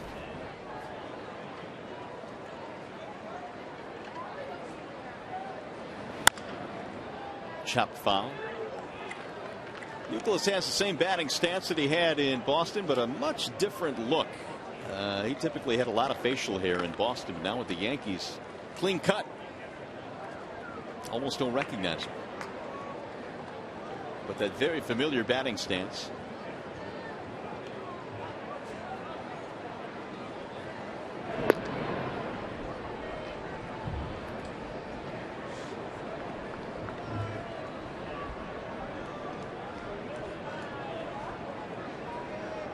Cano with a 1-out single. 5 hits for the Yankees in this game. Here's the strike call. JV with a breaking ball to make it 0-2.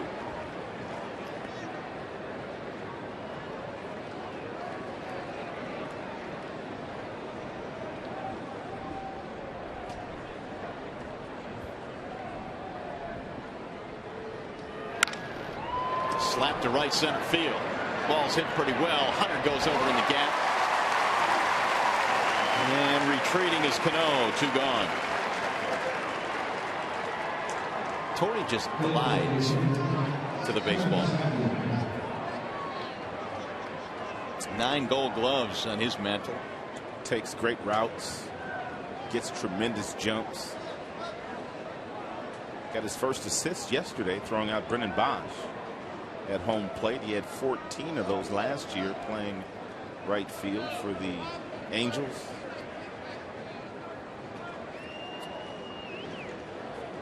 I wonder what gives a guy like Hunter, or really any big leaguer, a bigger thrill or more joy, knocking in a run with a base hit or taking one away by throwing a guy out at the plate.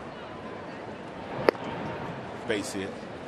It's the knocks out. Getting them RBIs. That's how you get paid. That's how mama get them new shoes.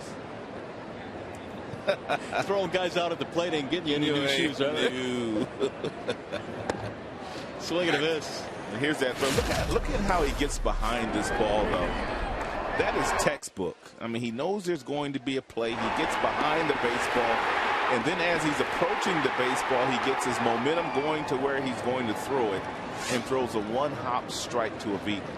You kids at home, that play right there is exactly the way that you get yourself behind the baseball when you have to throw it.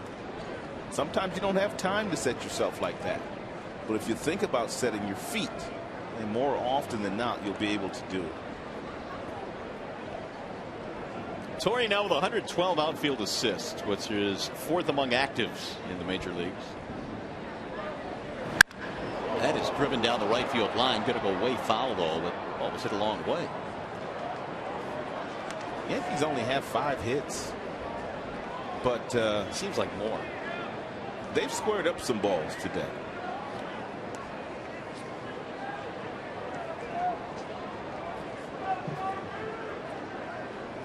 A couple of doubles, a homer, and a couple of singles. A total of 5 for the Yanks. Hafner had a single in the 3rd. Swing and a miss. Hafner's out of there, so are the Yankees. No runs, a hit, 1 left. In Tigers baseball today, presented by Bell Tire.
here at the ballpark. The AT&T trivia question. Remember, we asked you a couple of innings ago, who are the 4 former Yankees catchers that have gone on to manage the Yankees? Joe Girardi is one of them. The other 3 are Yogi. That's 2. You got Bill Dickey and Ralph Houck, the former Tigers manager. Here's your 4. Tigers trying to get the bats going here. They'll have Santiago, Jackson, and Hunter. And he shows bunt, looks at a ball high. Well, Sabathia brought his A game today.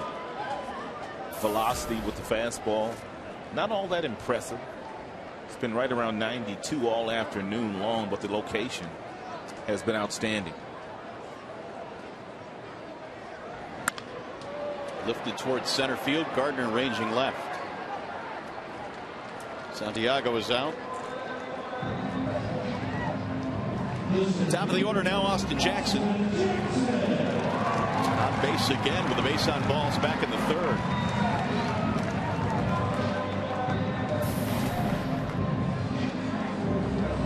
The average at 409 this year.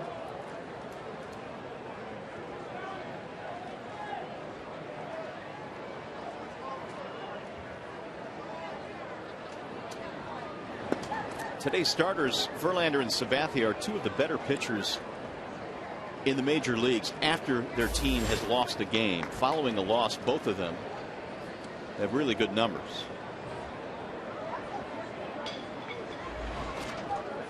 Here's the 1-0 to Jackson, and it's in for a strike. Check these numbers out.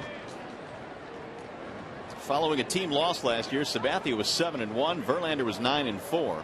Outstanding ERAs as well. Here's the 1-1 offering. Checked it. Didn't go. Oh, yes, he did. I take it back. Hunter Wendelstedt said, yep, he went around.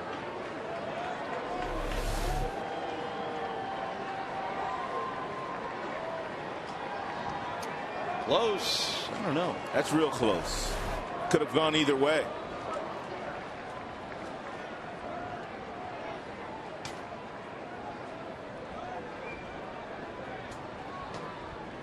And the 1-2. Tigers have only 3 hits in this game. A single by Hunter in the 1st, single by Tuiasosopo in the 2nd, and a single by Pena, an infield hit, back in the 4th. Otherwise, it's been all CC.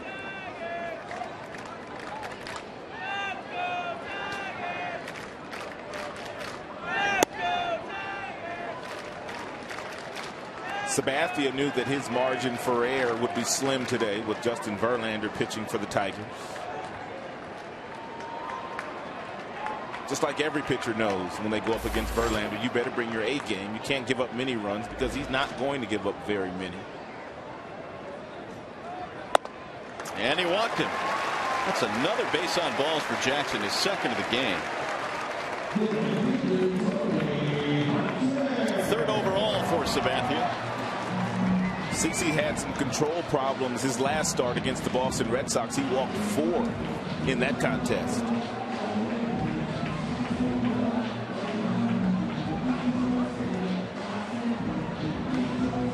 Jackson's on base percentage was .500 coming in. He's been on base 2 more times today. Here's Hunter with 1 out. And Sabathia now has to navigate through the more difficult part of the Tigers lineup. You got Cabrera lurking on deck.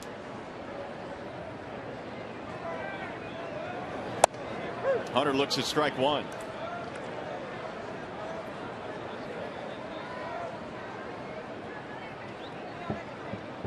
Torrey now 6 out of 11 in this series. And he is inching closer and closer to 2,000 major league hits. He needs 4 more.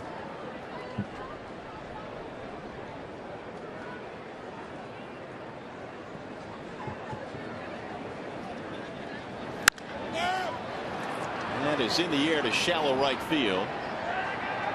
Cano called off by Ichiro.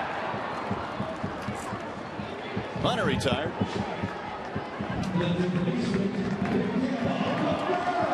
That'll bring up Cabrera. 0 for 2 for Miggy today. Lined out his first time up. Hit into a force back in the third.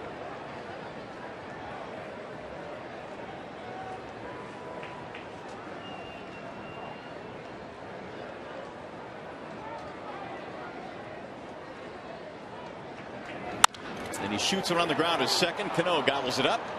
Plenty of time to throw out Cabrera. Side retired. No runs, a walk, one left, and we travel to the sixth.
More on Matt Tuiasosopo. Let's check in with Justin White. Hey, Mario. Yeah, Matt Tuiasosopo making his first start at Comerica Park as a member of the Tigers. And how he ended up with the Tigers is a really interesting story. Back in November, he actually sent an email to Dave Dombrowski basically saying, "Hi, I'm Matt, and I'm interested in being a part of your organization." A couple of weeks later, he got an invitation to spring training, and he hit so well down the stretch that he ended up making the squad. Matt's father and brother both played in the NFL, so guys, this is a guy with some athleticism. The Tigers hoping he can add something to their team this season. Hey, before you go, Justin, I wanted to ask you, well, why are you wearing an orange tie today? Well, not just because I'm here covering the Tigers game, but because I represent my Syracuse Orange, win or lose. And yes, they lost to Michigan last night, but I'm still going to stick by them. A valid effort. A valid effort. Thanks very much, Justin, giving us some info on Mr. Tuiasosopo. And, of course, Michigan, congratulations to them.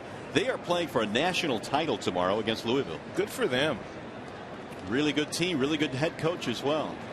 In the sixth inning, Verlander back to work. Vernon Wells leading it off. Wells, Suzuki, and Cervelli. Of course, Justin White went to Syracuse. Should mention that. That's why we allow him to be an Orange fan. 1-1. Pulled foul on the ground. This much I will say. That McGarry dude, Mitch McGarry, is a beast. Yeah, that McGarry dude is pretty good. Mean. That entire team is really good, and it's going to be a terrific final against Louisville, who had to struggle to get past Wichita State. Got to work on that shot, though. Here's the 1-2 pitch. Swing and a miss. Well, let's go back to the studio now. For a game break, we check in with Mickey York.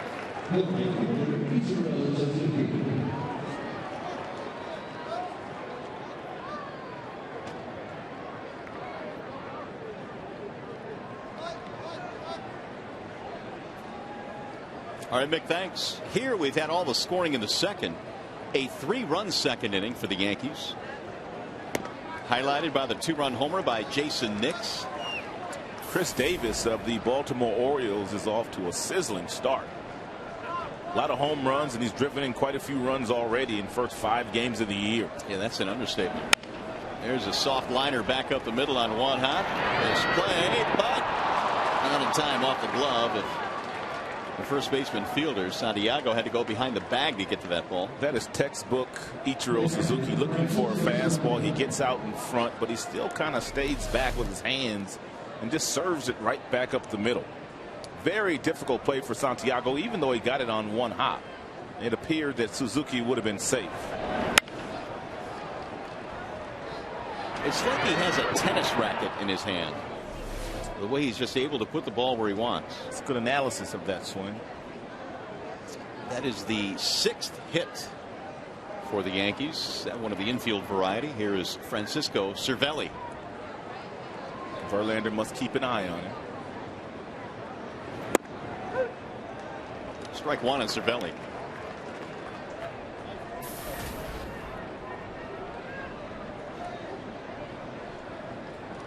Got him on the scoreboard back in the 2nd with an RBI double off Verlander.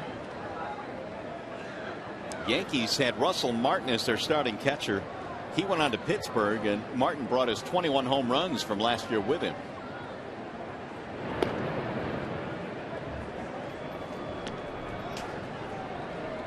Stewart caught in the first game. We've seen Cervelli now in this series.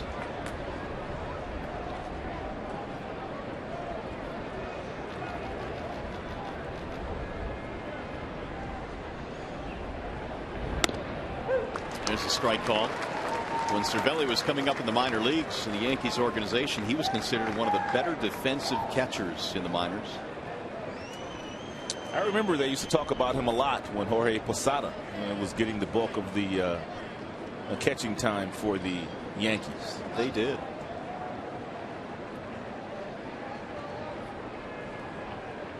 Cervelli has knocked in 4 this year. Slow tap to Verlander, who takes it himself. The old one unassisted, advancing the runner. Ichiro goes down to second base. The first baseman, Lyle Overbay. It's going to bring up Lyle Overbay.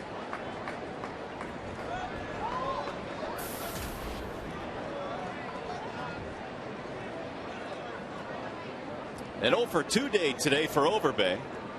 Fly out, strikeout.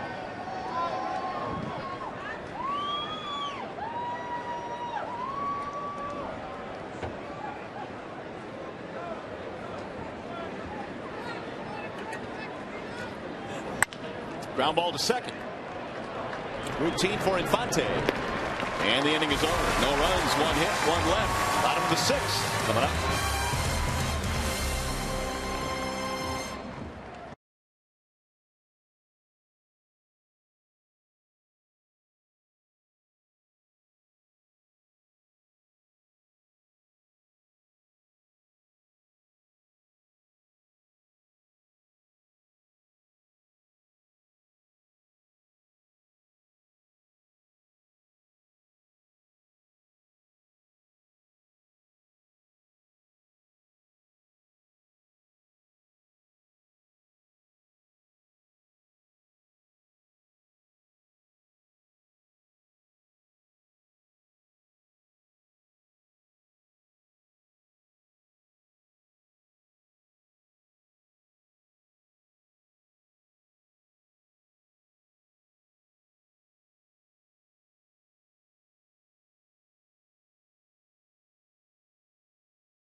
Fan poll question here at the ballpark. The Yankees on top by a score of 3-0 at this point. Here we go. How many games will the Tigers win this season? A, 85-89, 90-94, 95-99, or 100+.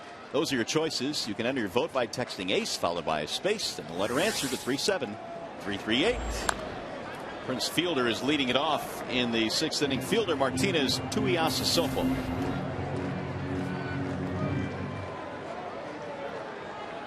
Big guns have not been able to do anything so far today against CC Sabathia. Cabrera's 0 for 3. Fielder is 0 for 2 with a couple of punch-outs.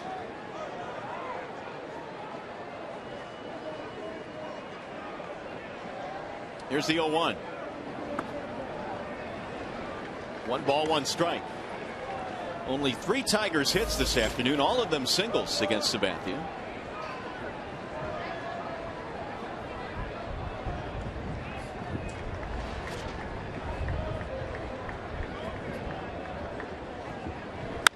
Ground ball to second.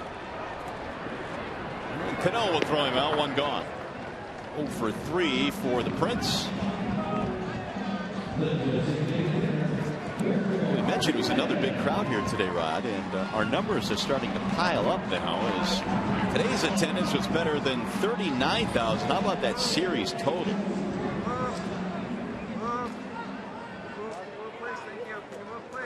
$127,333 have come out to watch the Tigers opening week here at Comerica Park. It's the largest opening series in Detroit.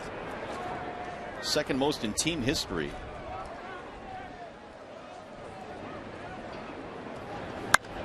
It's fouled back out of play.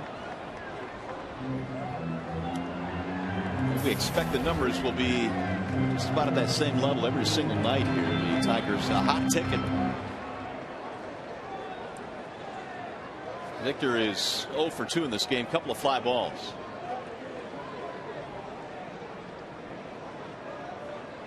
And the 0-1. Right at the third baseman Euclid with a leaping play, and Victor again hits it hard and has nothing to show for it.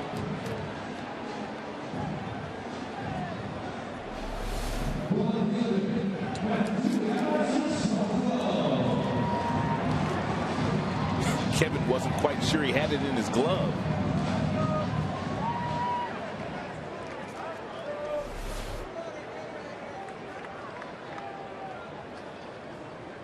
Two up, 2 down. It's 4 in a row set down by Sabathia following the walk to Jackson in the 5th. Rolled foul by Tuiasosopo.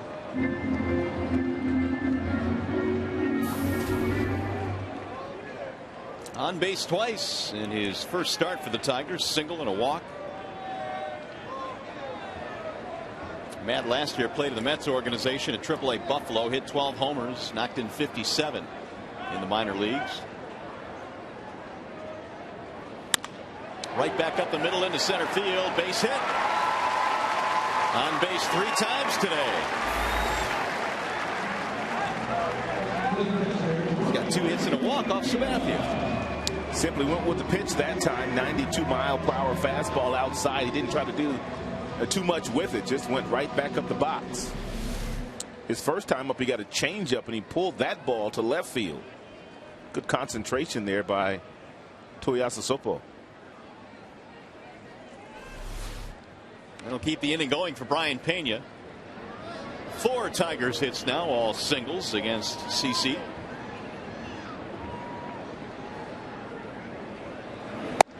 Way high, 1-0.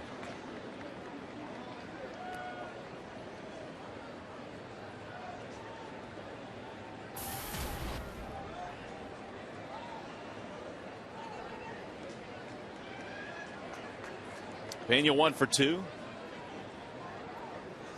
The 1-0 pitch. It'll get back out of play. 1-1. Sabathia now has gone 6 straight seasons with at least 15 wins and at least 200 innings. So when you talk about the starters, as you look at his numbers today, these are 2 guys that are used to going deep into games, pitching a lot of innings every single season, and winning a lot of ball games. That's in the air. Foul ground, first base side, Overbay to win the inning. No runs, 1 hit, 1 left. We go to the 7th.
Of the Detroit Tigers and may not be reproduced or retransmitted in any form. And the accounts and descriptions of this game may not be disseminated without the express written consent of the Detroit Tigers. Well, here is the Bernstein advantage and the scouting report on a couple of guys that have been filling in for Derek Jeter. His replacements and their career totals. Eduardo Nunez started the first game of this series. He was, of course, hit by a pitch, and Nix has taken over. Look at how many starts in career games for Jeter at the bottom. Over 2,500 games for the captain, number 2. Get the Bernstein advantage. We go to bat for you, and going to bat for Jeter is Jason Nix here in the 7th inning. I was watching something last week on Derek Jeter, and Jeter says he wants to own a Major League Baseball club when his career is all said and done. Well, he'll probably have no problem doing that. That's pulled down the left field line. And that ball is going to hook. Ooh, and it's foul. Man, that thing came close. Scouting report on Nix is that he's a really good fastball hitter. And because of that, Verlander has thrown him one changeup early in the game. He hit it for a 2-run homer and just missed another homer with a breaking ball there. But if you're the guy in the yellow jacket out there, you got to catch that, don't you? Yeah, you should. I mean, it wasn't like it was a screaming rocket, said the guy sitting safely in the booth. But still, it was right in his hands. Nix with a 2-run shot in the 2nd. He is 1 for 2. Here's the 0-2. Outside, 1 ball, 2 strikes. Did he come close to catching it? Yeah, it was in and out of his hands, I think. He had a good long look at it. There you go.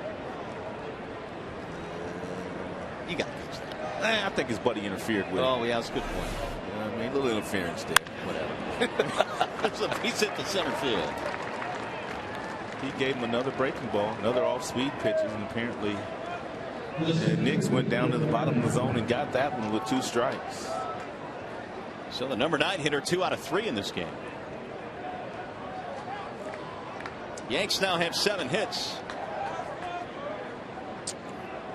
And Joe Girardi would not be shocked to see some movement here with the base runner, or give the bunt sign to Brett Gardner, who is a real good bunter. Try to push one more run across the board against Justin Verlander.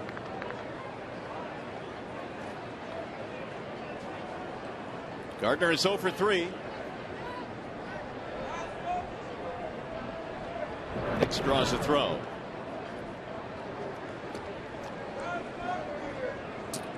Xfinity high speed pitches for Verlander today. 95. He threw that pitch back in the first inning, and he's gone as low as 74 with a changeup. Could be a slow curveball. Bunted and foul.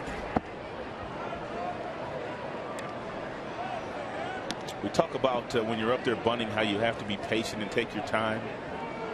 Gardner not necessarily sacrificing here. Looked more like, to me, he was bunting for a base hit. But take a look at the bat head.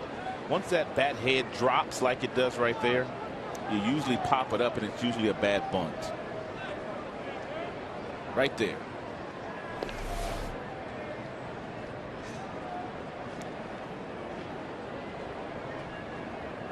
Verlander now inching toward 100 thrown in this game. As Rod mentioned earlier, Verlander probably will go to 110, 115 in this start. It's the first time the Tigers have gotten beyond the 5th inning from a starter.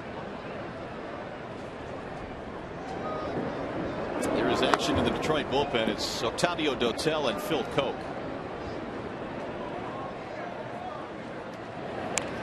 Again bunted, again foul. And again, the Tiger bullpen today, without Smiley, he's not available, and without Darren Downs, he's not available. Everyone else can go. How good was Smiley a couple of days ago? Well, it was perfect. 12 up, 12 down. 4 innings in relief of Doug Fisker. First major league save.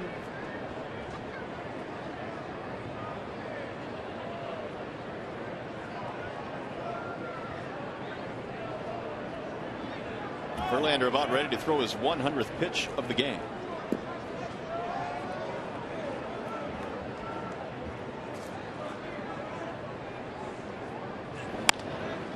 It's looped down the left field line, slicing foul.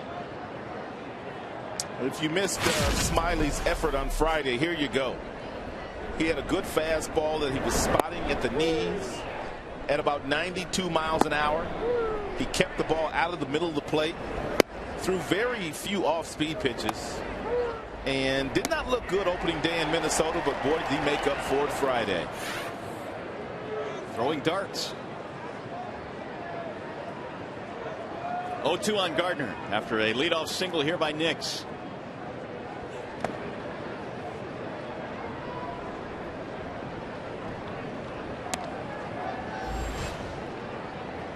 (73-28) the ratio, which is really good. 101 pitches. Verlander really has only made a couple of mistakes, I guess you can call them. You know, one to Cervelli for a double and a 1-0 count, and then the home run that Nix hit out of the ballpark for a 2-run shot. Now 2-2. His issue has been the fact that CC Sabathia has been so good today, and Tigers hitters have done nothing against CC. Yeah, just about literally. They only have 4 hits against Sabathia. All of them singles. In fact, one of them an infield single. We'll go foul first base side.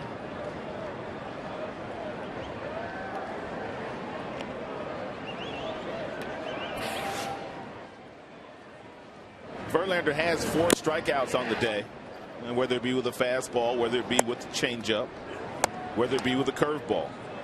But here's that home run he gave up. It's a changeup. It's a 2-1 count, and a short, quick, compact swing by Nix got them 2 extra runs in the second inning. Slice to center field for Jackson, and finally Gardner's retired. 1 away. Well, neither team has really done a good job of putting the leadoff man on. The Yankees have done it twice. The Tigers have yet to do it in this game.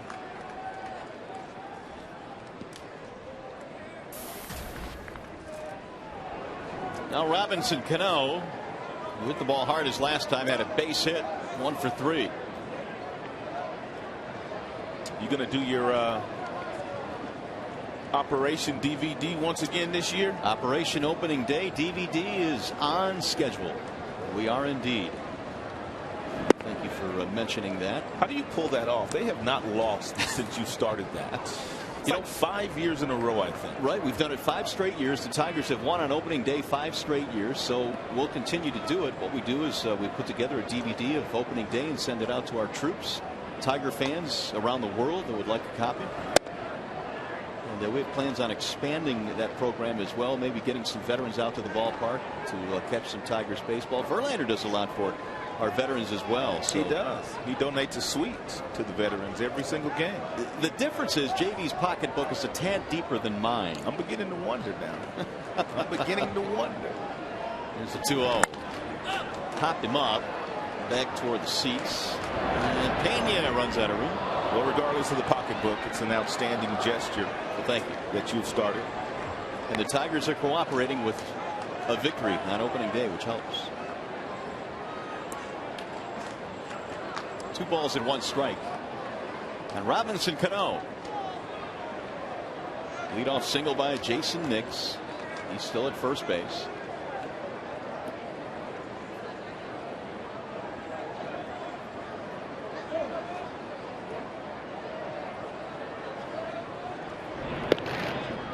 Chase it back again.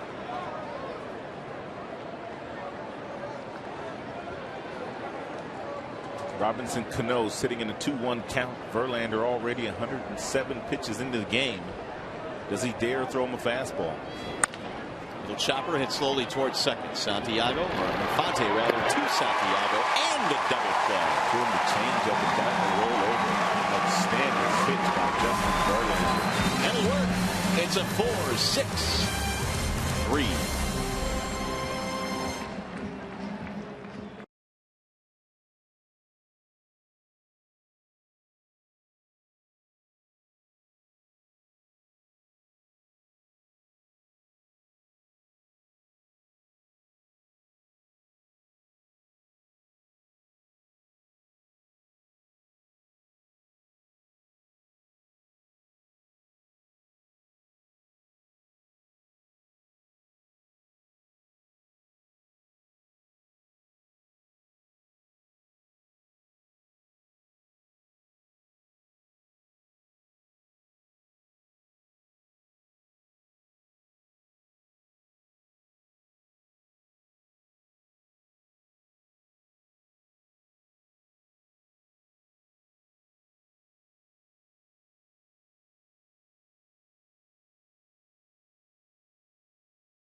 Ballpark, and this Wednesday the Tigers host the Toronto Blue Jays at 1:08 p.m. The first 10,000 fans receive an April in the D Miguel Cabrera mini bobblehead courtesy of Fox Sports Detroit. Call 866-66-TIGER or visit tigers.com. And here's what that little mini bobblehead looks like.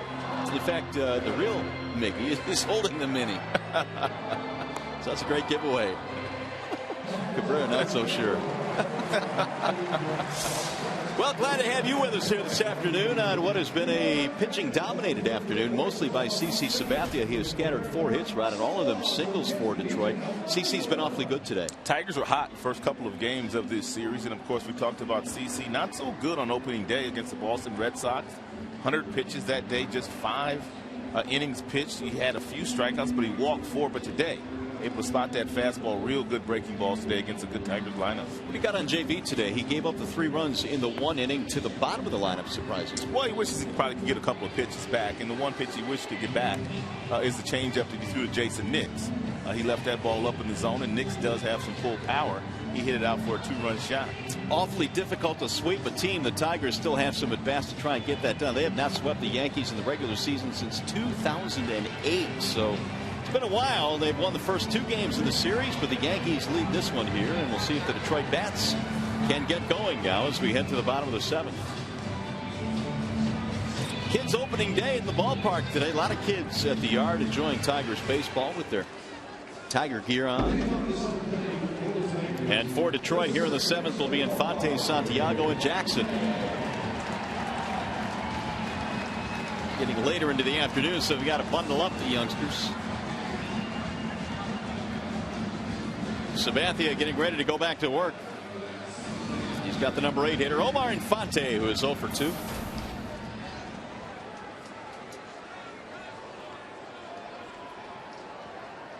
Flied out his last time up to the left fielder Vernon Wells. And it's strike 1 to Omar.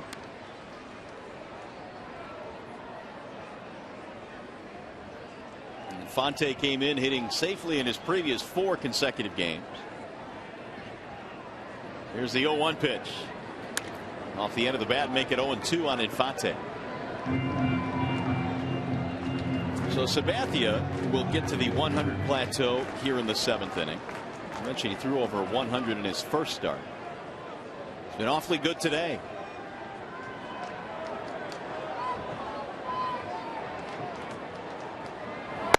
Ball high as Infante would not chase it. 1-2.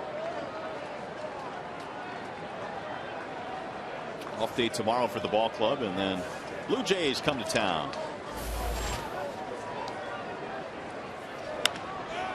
In the air, left side of the infield. A couple of steps to the grass. Nix hauls it in, 1 gone. We'll bring up Santiago.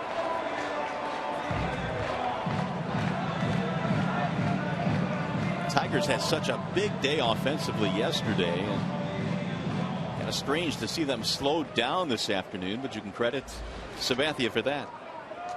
Santiago 0 for 2. He's put the ball in the air twice. In fact, Wells made a sliding catch on him his first time up. Ball 1.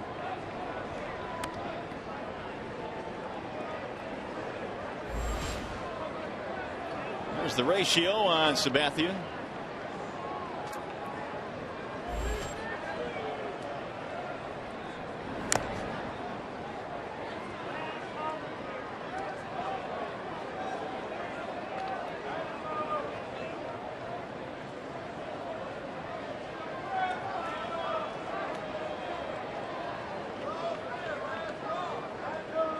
Here's the 1-1 pitch.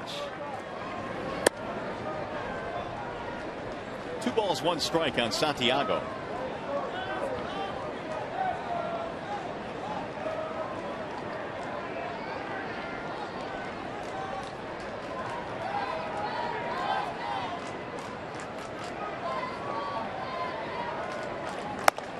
Ball high, now it's 3-1.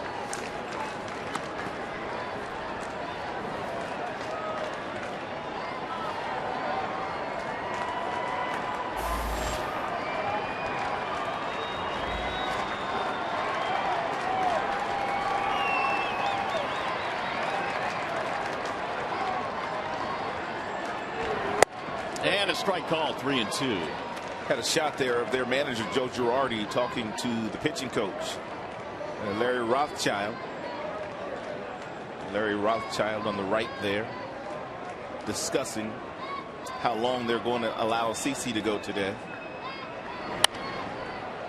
Larry Rothschild is a former big league manager. In fact, was the first manager in the history of the Tampa Bay Devil Rays, as they were known at that time. Real good pitching coach. Got some pitching coaches that have gone on to manage in the big leagues. Bud Black, Marcel Latchman.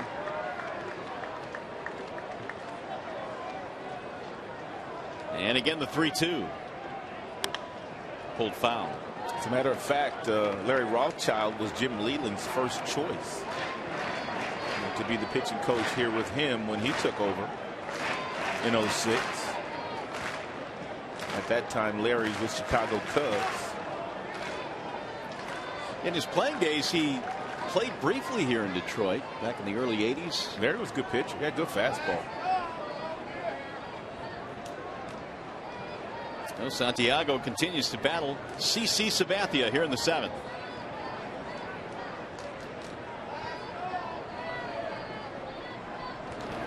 Bouncing ball left side, cut off at third by Euclid. 2 gone. There is action in the Yankees pen, loosening up. Jabba Chamberlain to your left and David Robertson to your right. Well, David Robertson right now. Jabba going back down to sit down, it appears.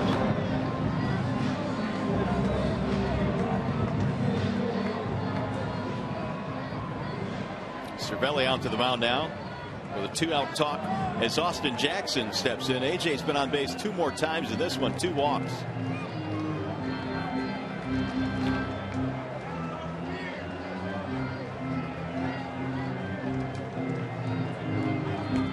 Since the start of last season, Austin leads all American League players with 72 walks out of that leadoff spot. How about that? That is a really telling stat for a guy that they tried to cut down his strikeouts coming into last season.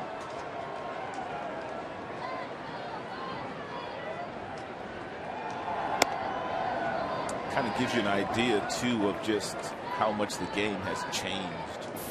Ricky Henderson, he was walking 100 times a year. Yeah.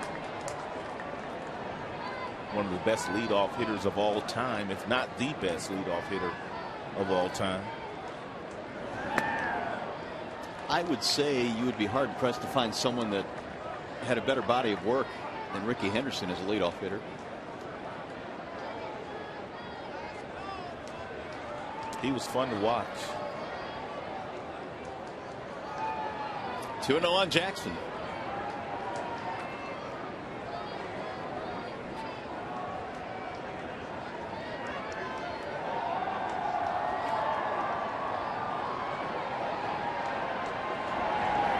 And he'll take it. It's 2-1. Jackson last year career high in homers, RBIs, batting average. Fabulous job as the Tigers leadoff man. Now the 2-1. Pulled foul. 2-2 on Jackson.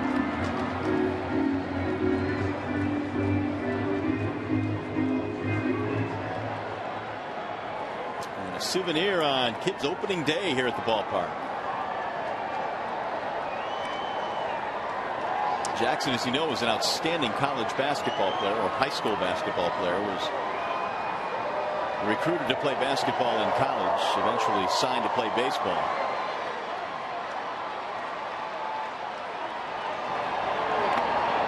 Three and two. I still love the story about Jackson. He tells he was going to go to Georgia Tech to play point guard there. Illinois was actually recruiting him for baseball and basketball, and he thought, you know, Illinois might be a pretty good place to go until he saw the baseball field in his recruiting trip, which, by the way, I think was in December. It snow on it. It was covered with snow, and AJ said, "I'm out of here." See you later. The 3-2. Swing and a miss. And Sabathia has a 1-2-3 7th inning on their way to the 8th.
Detroit is brought to you by Comerica Bank, a part of Detroit and the community since 1849. Your Metro Detroit Chevy dealers. Visit ChevyDetroit.com. See why Chevy drives the Motor City. And by Wallside Windows, the official window company of Fox Sports Detroit.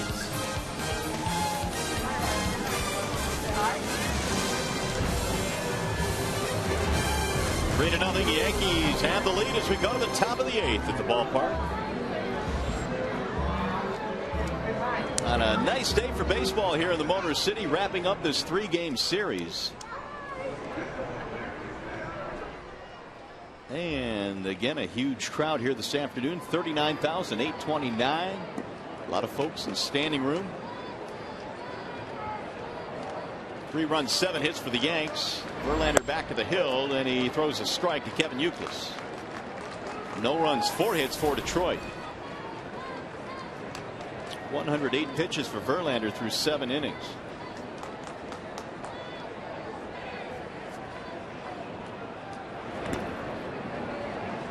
One ball, 1 strike.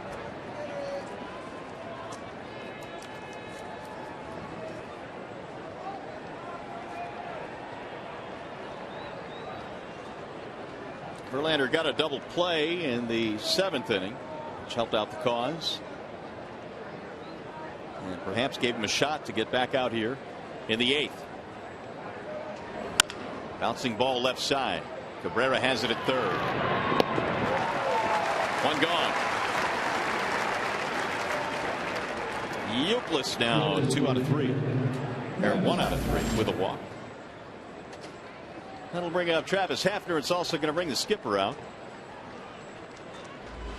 So Verlander will get 1 out here in the 8th. And give way to the bullpen. Wallside Windows pitching change. Verlander allows 3 early runs, but nothing after that. We'll be back.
Justin Verlander done for the afternoon. 7 1/3. He gave up 3 early runs, but nothing after the 3-run second. He struck out 4.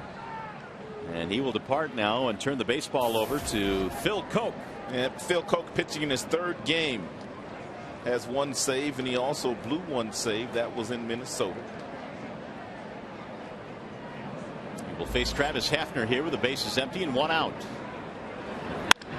First pitch is lined right by a diving Omar Infante. And Hafner lumbers to first base with a 1-out single. Phil Koch using all of his pitches these days out of that Tigers bullpen. Fastball can get up to the mid-90s. Also a nice little breaking ball. And also it has incorporated his changeup the last couple of years.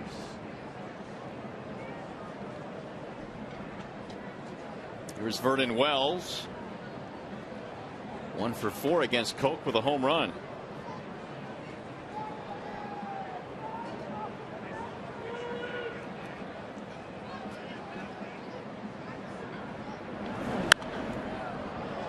We'll get back out of play. That's where you have to pitch Vernon if you want to get him out. You have to stay away from him, whether it be the fastball or whether it be the changeups. He likes to pull the baseball. If you try to get inside on him, that's when Vernon does most of his damage. Koch was dominant against the Yankees last year in the postseason. 5 2/3 scoreless innings, and he saved 2 of the 4 wins over the Yankees in the CS. Pena smothers it. It's good to see Vernon off to a good start and smiling once again. You know, he's a proud man, and even though he was making a lot of money, no player wants to sit on the bench, and he sat on the bench a lot in LA. That he did, and I think the Angels picked up quite a bit of that money that was due to him with the trade. Here's the 1-1. He is known throughout the league as a really good guy, one of the nice guys in baseball. You root for guys like him. Top-notch pro, on and off the field. Have you ever seen any of that artwork that his dad does? I was about to bring that up. Yeah. When he was in Toronto, I saw some of that work. It's really very good. Swing and a miss. Nice change up there. We talked about Koch and the fact that he has incorporated that pitch the last couple of seasons.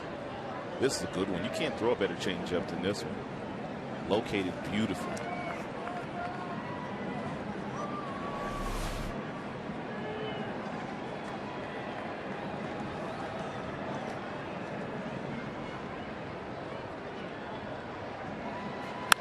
Ground ball, fair ball inside the bag at third. Hafner is on his way to third base. Ball touched by a fan. It's a 2-base hit for Vernon Wells.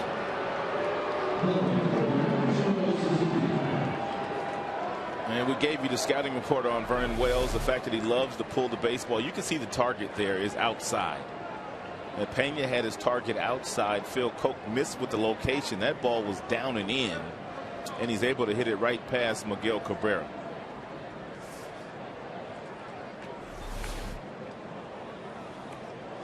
So Hafner is going to come out of the ball game. Wells has his first double this season. Eduardo Nunez, who was unable to start today, can pinch runs, so he is at third.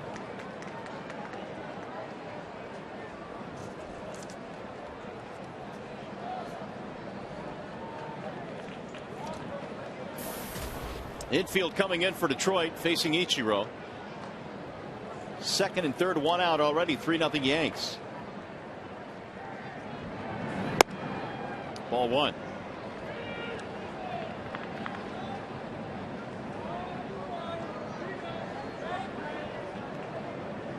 Ichiro's had nice numbers against Phil Koch. 417.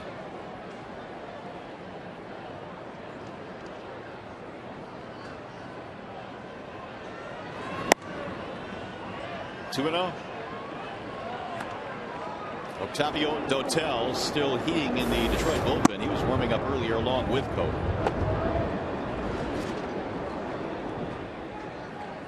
Nine hits for the Yankees, only 4 for Detroit.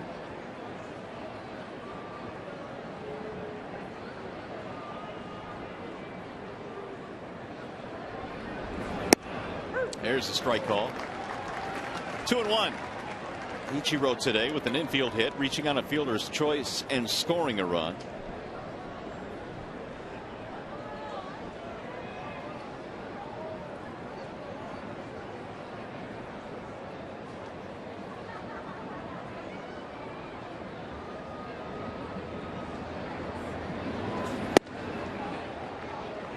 Koch staying away. 3-1 the count on Ichiro.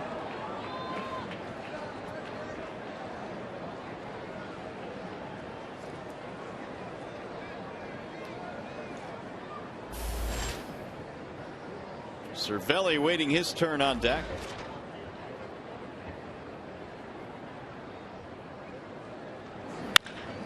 Driven in the air to right field. Hunter backing up, tagging up Nunez. He'll come in to score. Throw coming to third, not in time. Sac fly, RBI for Ichiro. Big run there for the Yanks. They now lead 4-0. Both runners advance, 2 outs.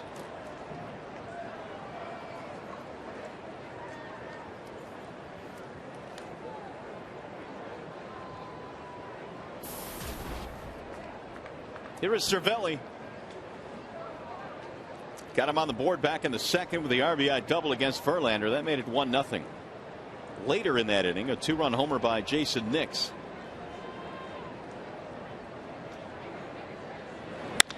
Right back up the middle into center field. Going to drop, base hit. That'll get another run in. Wide turn, and Cervelli will scamper back to the bag. His second hit, second RBI of the day.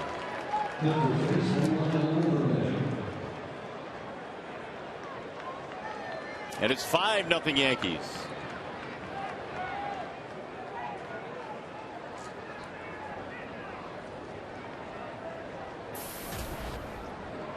Going to bring up Overbay. So Koch has surrendered a single double, a sac fly, and another base hit.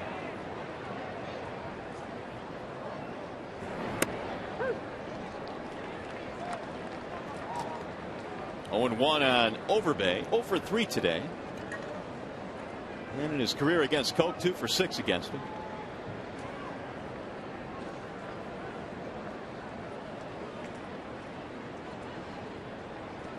The 0-1.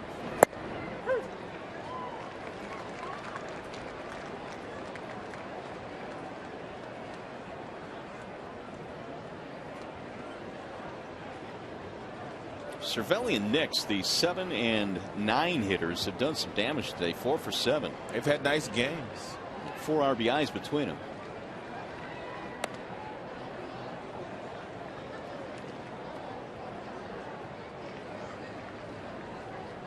1-2 on Overbay.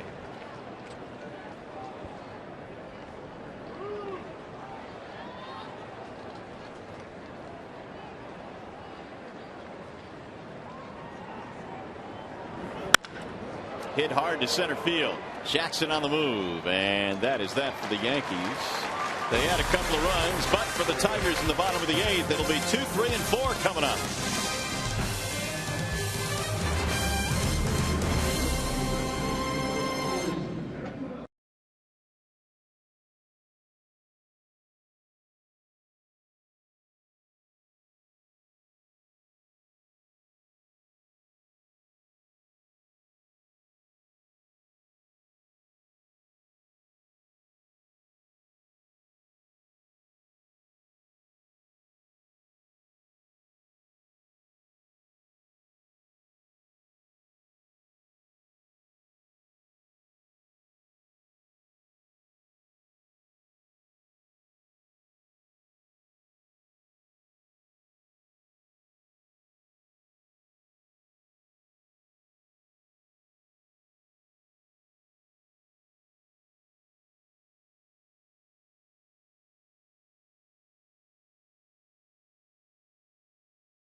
23rd through the 25th, and take advantage of the Super Spring Special. Upper box seats are half price, only $13. Call 866-66-TIGER or visit tigers.com. And it's been all Yankees today. They've really shackled the Tigers. CC Sabathia has been pretty good. His last 8 starts right here at Comerica Park, he was 2-5 with an ERA approaching 7, but he got after him today. He was locating his pitches beautifully at the bottom of the zone. The fastball right around 92, 93 all afternoon. He threw some outstanding breaking balls and some changeups. CC today looked about as good to me as we've seen him in a while, and it also looked like he may have taken it personal, the fact that he did not pitch well opening day against the Boston Red Sox, losing that ball game to them. And a Wallside Windows pitching change. CC is done for the afternoon. David Robertson takes over. Well, that's usually how they draw it up when they have a chance to win. It's Robertson for the 8th and Mariano for the 9th. Torrey Hunter leads it off for Detroit and looks at a strike. It is 5-0 Yankees, bottom of the 8th. And Robertson's got a good fastball. He can get all the way up into the mid-90s. Very few breaking balls. He comes right after you with heaters. Torrey shoots one foul, back out of play 0-2.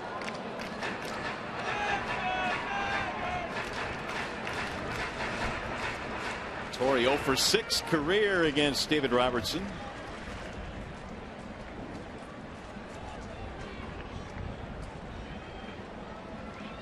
Only 4 Detroit hits today. That's it. Inside and high, 1-2. Robertson appeared in 65 games last year. Out of the bullpen, lost 7 games, but had a really good ERA of 2.67. It was the year before that, though, that really opened up some eyes. Popped up, heading back to the seats, and out of play it goes. Robertson 2 years ago in 2011 had an ERA of, get this, 1.08. Look at that. Is that good? I would say it's kind of good. 70 appearances and a 108 earned run average.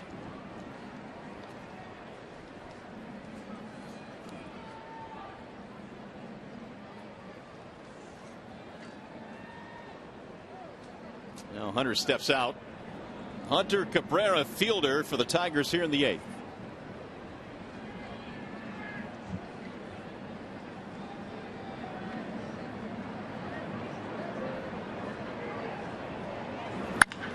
Pulled on the ground at third, ending 8 up Euclid. And whistled right by him, actually. Would he hit that hard? Torrey has lightning quick hands. Robertson tried to sneak that 2-strike fastball at 90 miles an hour by Torrey Hunter inside, and he dropped a bat head on. He about killed Kevin Euclid down at third base. He drilled that ball. Whoa! Watch your lips. Up went the glove. That's another multi-hit game for Torrey Hunter. That makes it 5 out of his first 6. That's what Torrey Hunter did a lot of as a very young player in Minnesota, first few years in Los Angeles. But we've watched Torrey Hunter since putting on a Tigers uniform this year and last year in LA, how he's incorporated right field into his game.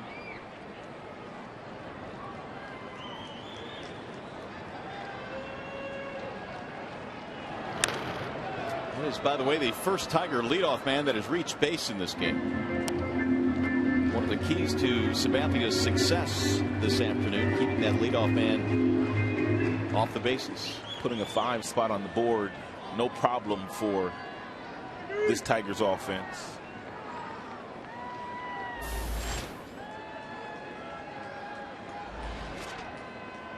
Robertson going to have to deal with the meaty part of the Tigers lineup. 3-4-5 check swing. They want the appeal. Oh, run around. Hunter Wendelstedt said you're out. I think Hunter Wendelstedt is right, and that's why you had no argument there from Cabrera. He knew it. He asked for the appeal too, which still kind of makes us scratch our head. Here's Fielder.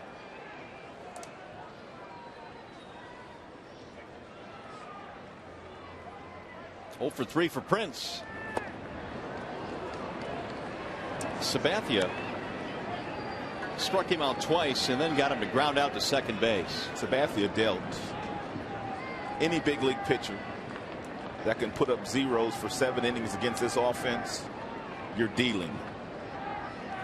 Not going to happen very often. I promise you that. Yankees have doubled up the hit totals in this game, 10-5 over the Tigers.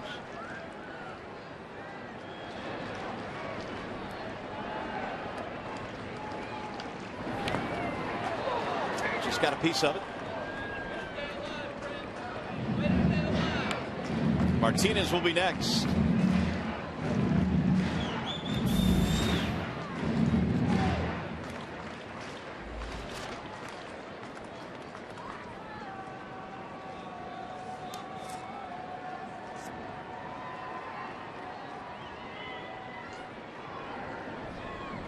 Oh, 2 to center field, and it'll drop. Base hit. Torrey got a good read on it. Hits to third as it gets by Gardner, but not far enough. And the Tigers now have runners at first and third. The second 2-strike hit that Robertson has given up in this inning. Of course, Torrey Hunter hit his extremely hard down toward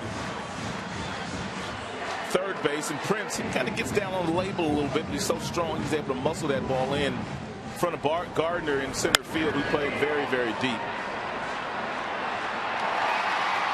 Torrey never stopped running, never slowed down.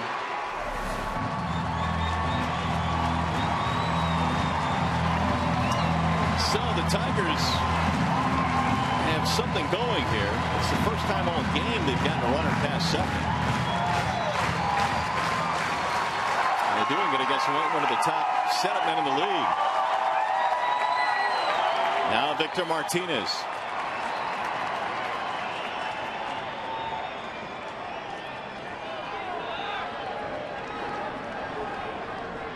Two for 5 against Robertson.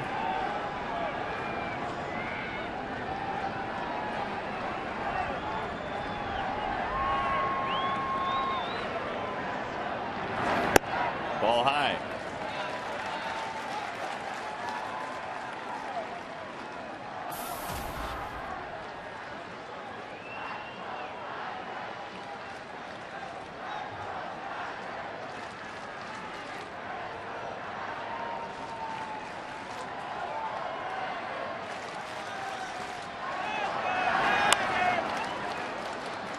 One ball and 1 strike on Victor. Again, hitting the ball hard a couple of times in this game, but 0 for 3, and now 1 for 9 in the series. Those numbers do not tell the entire story. Victor trying to come up with a big 1-out hit here in the 8th, get the Tigers on the board. Running out of time, down 5-0. Can't find it, but neither runner will advance.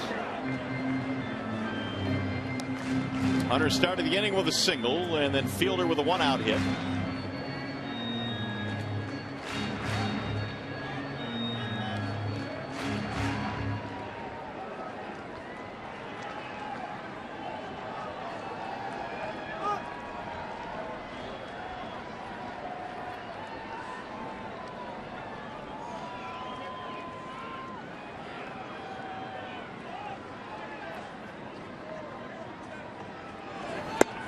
Strike call, 2-2 on Victor Martinez.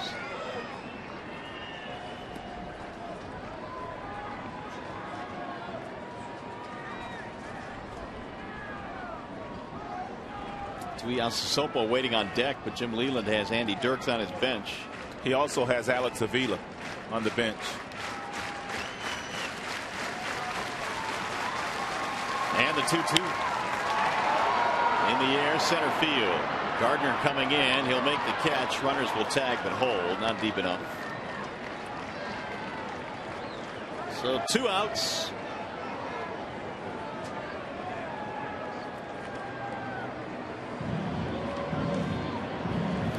Well, as soon as the game ends, our coverage continues with Tigers Live. Here from manager Jim Leland and the players. Plus, we'll break down the game and show you all of the highlights. Tigers Live immediately after the game right here on Fox Sports Detroit. Leland's going to stay with Tuiasa Sopo, who has been on base 3 times in this game, 2 singles and a walk, and those at bats against Sabathia. He also has huge power, and Jim hoping that he could possibly run into one against Robertson.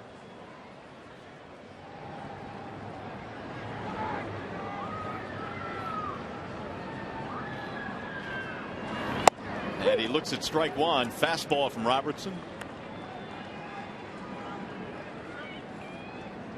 I don't know for sure, but if the score was, say, 3-2 or 5-4, he probably pinch hits here for Tuiasa Sopo with Dirks or Avila.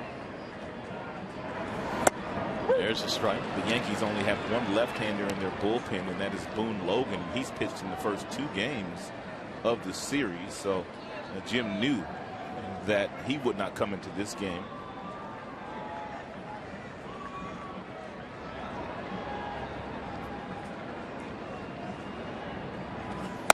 Ooh, he went after one. And down he goes, and Robertson able to pitch out of the jam. Tigers strand 2. Let's go to the 9th.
Not been able to do a whole lot in this ball game as we check out our Comerica Bank game summary. The Yankees' 2nd inning was the biggest inning. 2-run homer by Nix in that frame. 3, 4, and 5 hitters for the Tigers struggling this afternoon. 1 for 12 after having a really good first 2 games in the series. And so we travel to the 9th. And it is Jason Nix leading it off for New York against the new pitcher Octavio Dotel. He did nice work out of that bullpen last year for the Tigers. 57 games, 5 wins, 3 losses, 62 strikeouts, only 12 walks. As a manager at the back of the game, you want guys to come into the game and throw strikes and not give away free passes. And Dotel is one of those guys. Soft line drive to left. That's a base hit. These guys are on fire today. That they are. He's our Jimmy John's freaky fast delivery of the game. Got himself a changeup early in this game and drilled it to left in the Tigers bullpen.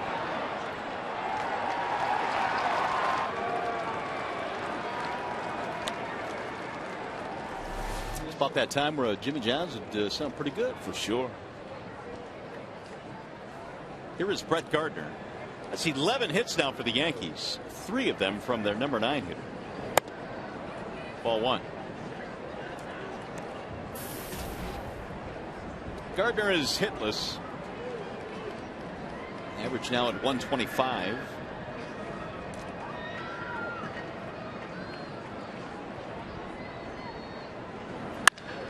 Back up the middle into center. There's another hit for the Yankees. Nix is going to go to third, and they have runners at the corners. Nobody out. 12 hits now for the Yanks.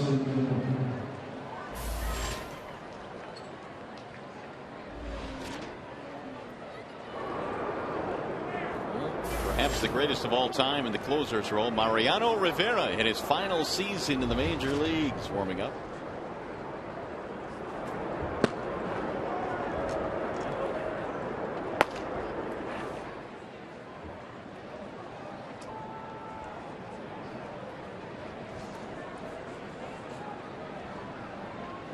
Here is Cano with the bases or runners at first and third. The infield coming in as they try and cut down any more damage. Already down 5-0 here in the 9th.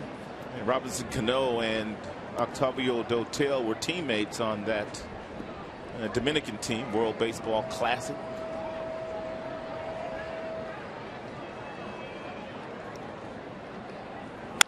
Back up the middle. Santiago going to throw to first. They get the out there. Wasn't quite sure what to do with it for a while.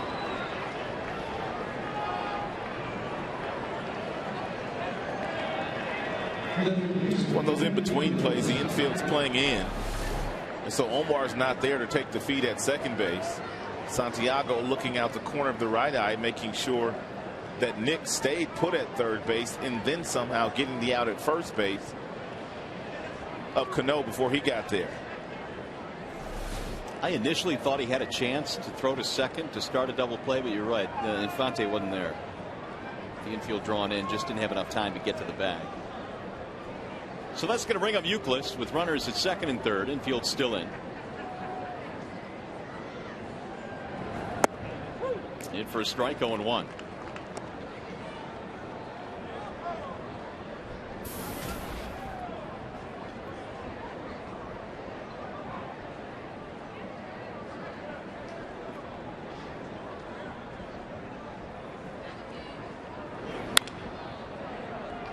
Make it 0-2 on Euclid, who this afternoon has a double and a walk. Really put a charge into the Chicago White Sox last year if they acquired him from the Boston Red Sox. It had just run its course in terms of his relationship with the Red Sox.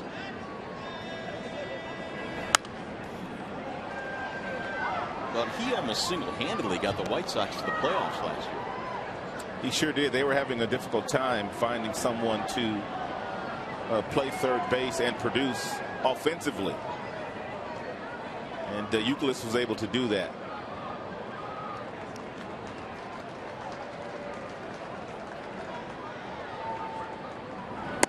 Checked it. Negative. Hunter Wendelstedt has had quite a few appeals today. 1 ball and 2 strikes. Octavio Dotel takes over for Phil Cope.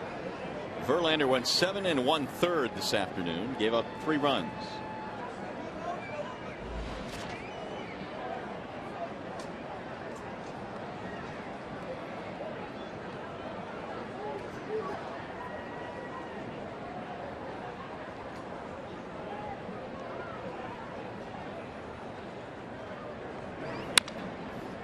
And again fouled off.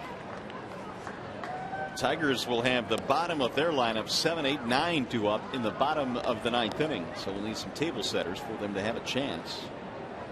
You get the big boys up.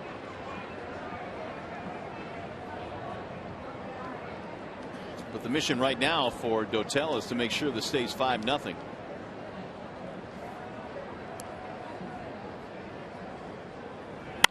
And he won't do that. Base hit to left field. That'll get 2 more runs in for the Yankees. And the lead balloons to 7-0.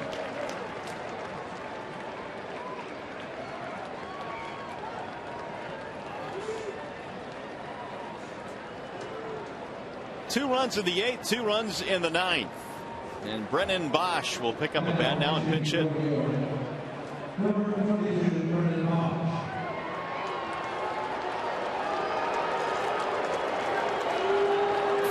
So the big series for Euclid continues. 2 more hits today, a couple of RBIs.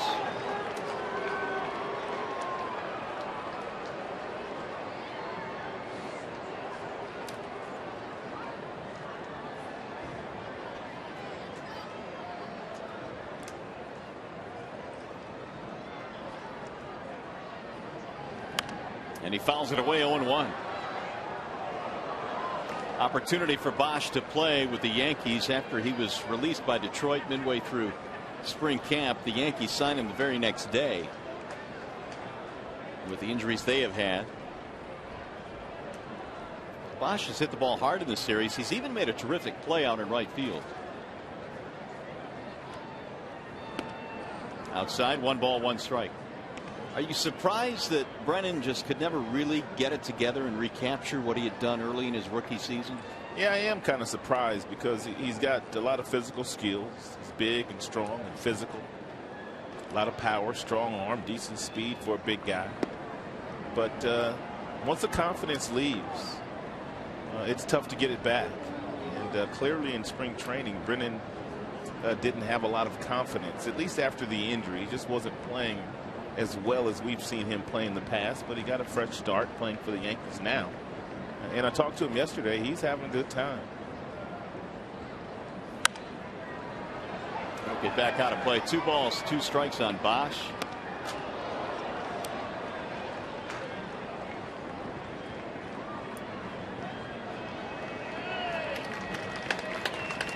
Girardi hoping to avoid the sweep at the hands of the Tigers here, and he's leading comfortably late in this game 7-0. Well, you brought it up a few innings ago how difficult it is, regardless of what the momentum feels like going into that game where you're looking to sweep. It's tough to sweep a big league team.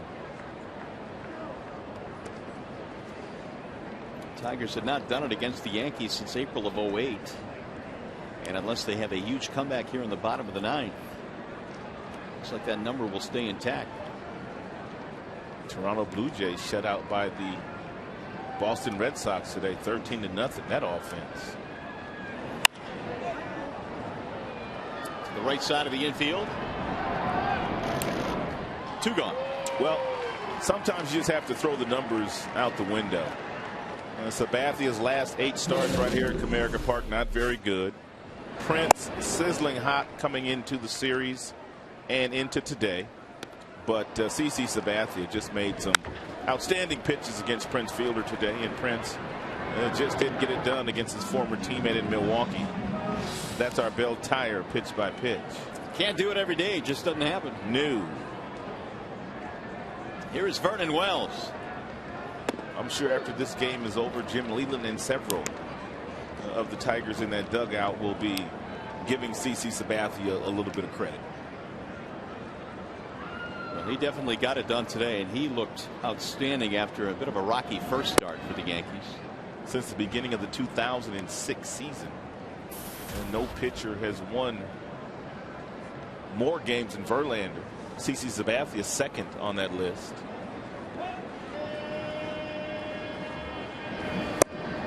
Strike called.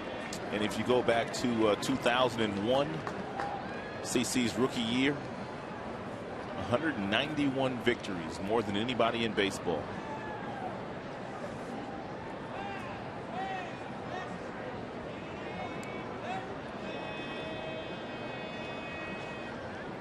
And the 1-2.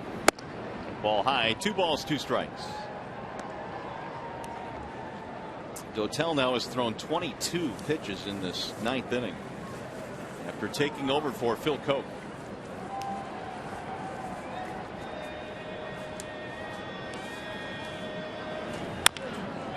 Rolled foul. Looks like it's going to take a little longer this year for the Tigers in their bullpen to kind of sort itself out.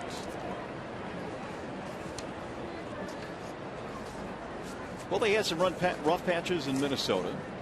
This was a rough patch here today.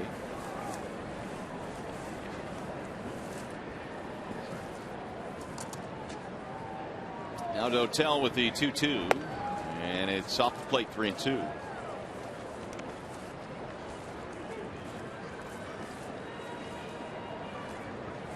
Thirteen hits today for the Yanks, 6 for Detroit. They've broken open a 3-0 game with 2 in the 8th, 2 in the 9th. And the 3-2. High fly ball toward left, hooking toward the corner. Still hooking, and Tuiasosopo gave it a try but couldn't get it.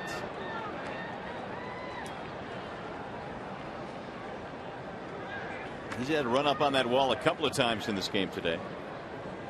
First start here at Comerica Park out in left field for Tuiasosopo.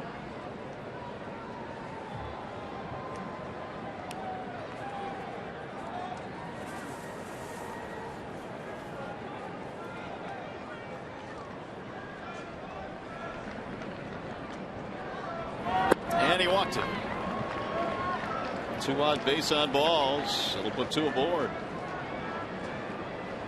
Well, just like we promised you earlier in the game, it is Miller time, brought to you by Miller Lite, and we're going to flash back to 1984, opening weekend of the season. Jack Morris gets Harold Baines to ground out for the second out of the inning, and then Ron Kittle strikes out, and Jack Morris throws a no-hitter. Yeah, you had a front row seat for that. Unbelievable. What a moment. I didn't see you jump into that pile. When did you jump in? I may have been a little tardy getting out there. I might have been in the spread already. At least you're honest. What a day it was, man. That was fun to watch. Ichiro, the batter. He's ahead of the count 1-0. Strike called on Ichiro. 1-1.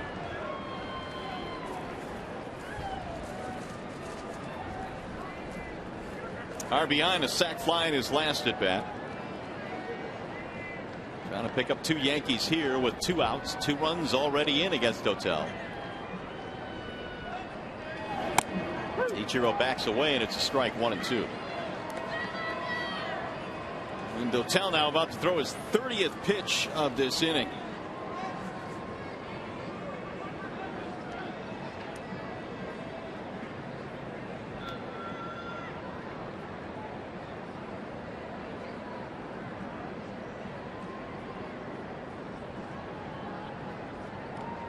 Now the 1-2. Back out of play.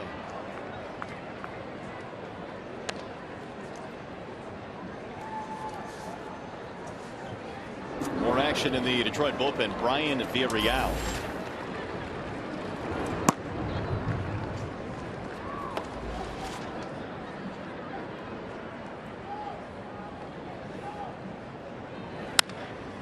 In the air toward left center field. Tuiasosopo will run it down. And that is that. 2 more runs in as we go to the bottom of the 9th.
BlackBerry 10. At Bat delivers Detroit Tigers baseball with live audio, pitch tracking, stats, news, highlights, and more. Text at Bat to 31826 or visit Tigers.com for more details. Mariano Rivera is about to check into this ball game. With more on that, we check in with Justin White. Well, Mario, Comerica Park is the first stop on the Mariano Rivera farewell tour. The future Hall of Famer is retiring at the end of the season, and since this is the Yankees' only trip here to Detroit this season, prior to the game today, Tigers manager Jim Leyland presenting Rivera with a plaque on behalf of the Tigers. Of course, Mariano Rivera, one of the game's all-time greats when it comes to closers. He hasn't blown a save against the Tigers, guys, since, get this, 1999, 23 straight saves. That last blown save was actually at Tiger Stadium. He's never blown a save in this ballpark. Unbelievable. Unbelievable indeed, Justin, and what a career for the greatest of all time, headed to the Hall of Fame once his career is done, and those numbers, here they are for his career. He has been the model of consistency. 609 career saves for Mariano Rivera. And as good as he is a pitcher and how great he has been in the Yankees uniform, he's even better off the field. Well, not a safe situation here today, but that doesn't matter. He's getting some work in, and he has just been absolutely unbelievable with that cut fastball. There's a broken bat, one hopper to second base. Cano. Pena's out. This is where he is right now in the all-time major league ranks in each of those categories. First in all-time saves with 609. Of course, he suffered the knee injury last year. Otherwise, that probably would have been his last year. It would have been.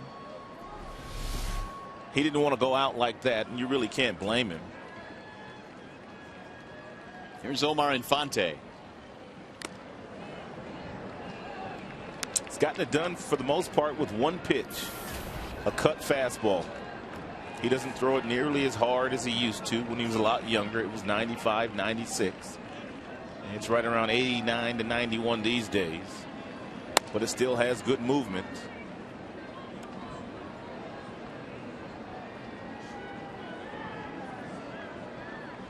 Took over as the Yankees' full-time closer in 1997 after his apprenticeship under John Wetland, who was their closer in the mid-90s. And Rivera has just been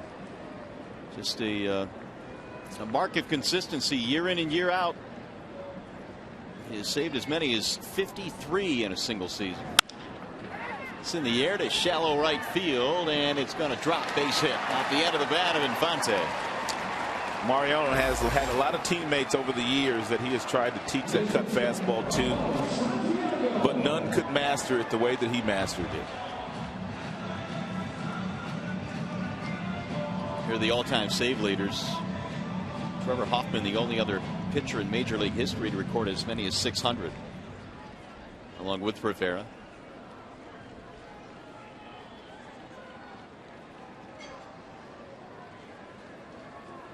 Here's Santiago. Ground ball foul. I wonder why, Rod, nobody has been able to at least come close to mastering that pitch like Rivera. It's fascinating. It's a great question. It really is. But nobody has. Many have tried. The 0-1. This is also the last season that you will see number 42 on a major league uniform worn by a player during the regular season. Mariano is the last player, active player, wearing number 42, and when he's done, all number 42s will be retired in honor of Jackie Robinson. I guess the only time you'll see that is on Jackie Robinson Day, when everybody in baseball wears number 42. Soft line drive that drops in, base hit. A couple of singles for the Tigers, which gives you an idea of just how special and what Jackie Robinson meant to the game of baseball. His number will be retired by all 30 major league clubs. Well, you see it at every ballpark now, and as you can see it here at Comerica Park as well, out on the wall in right center field, the number 42.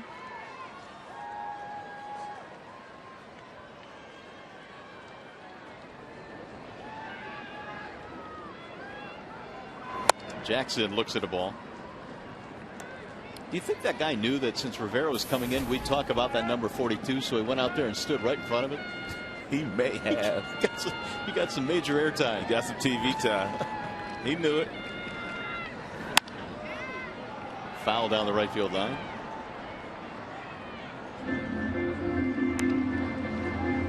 Seven nothing Yankees lead it. In the bottom of the ninth.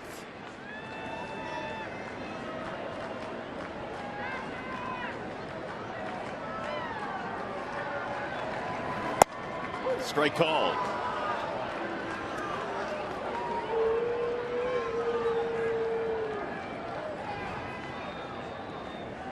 Tigers have not been shut out in 235 regular season games.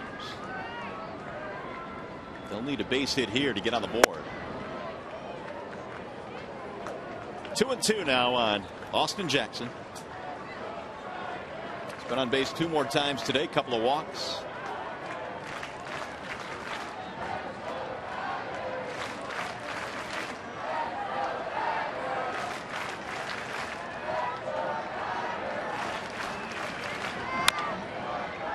Up foul, 2-2, the count stays.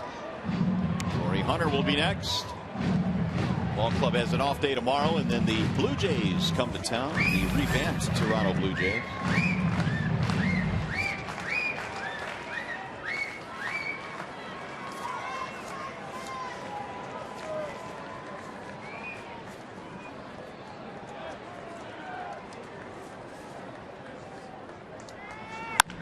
Grounded foul.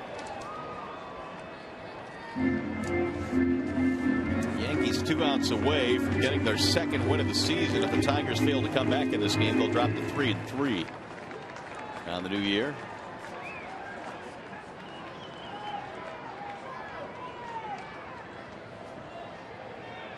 Infante and Santiago with base hits against Mariano Rivera here in the ninth. And he just missed with it. 3-2.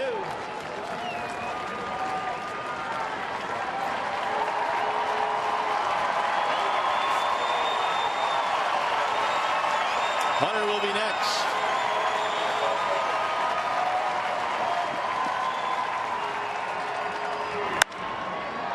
In the air, right center field. Gardner is on the run. He gets there, slides on the track. Nice running play. Fonte moves up to third. Gardner must have not known how much room he had, because he catches a baseball and then he goes into a slide, when it appeared to me that he really didn't need to leave his feet.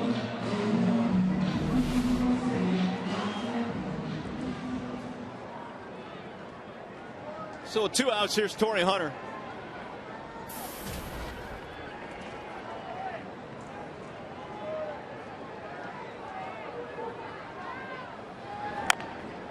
And he rolls that one foul.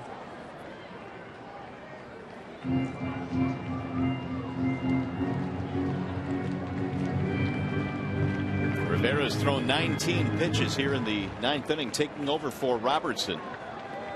The Tigers got a couple of singles against Robertson, could not score, and they've gotten 2 hits against Rivera here in the ninth.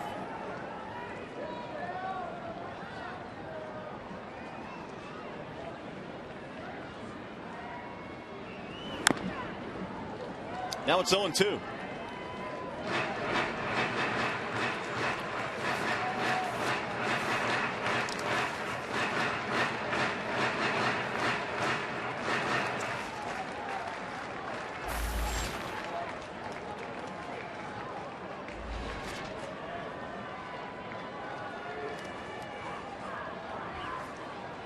The Yankees are off to Cleveland after this one here today. Try to check it, one around, and Hunter strikes out, and Rivera will strand a couple as the Tiger is unable to score here in the ninth and drop a 7-0 decision today to the New York Yankees. Back with more from Comerica Park.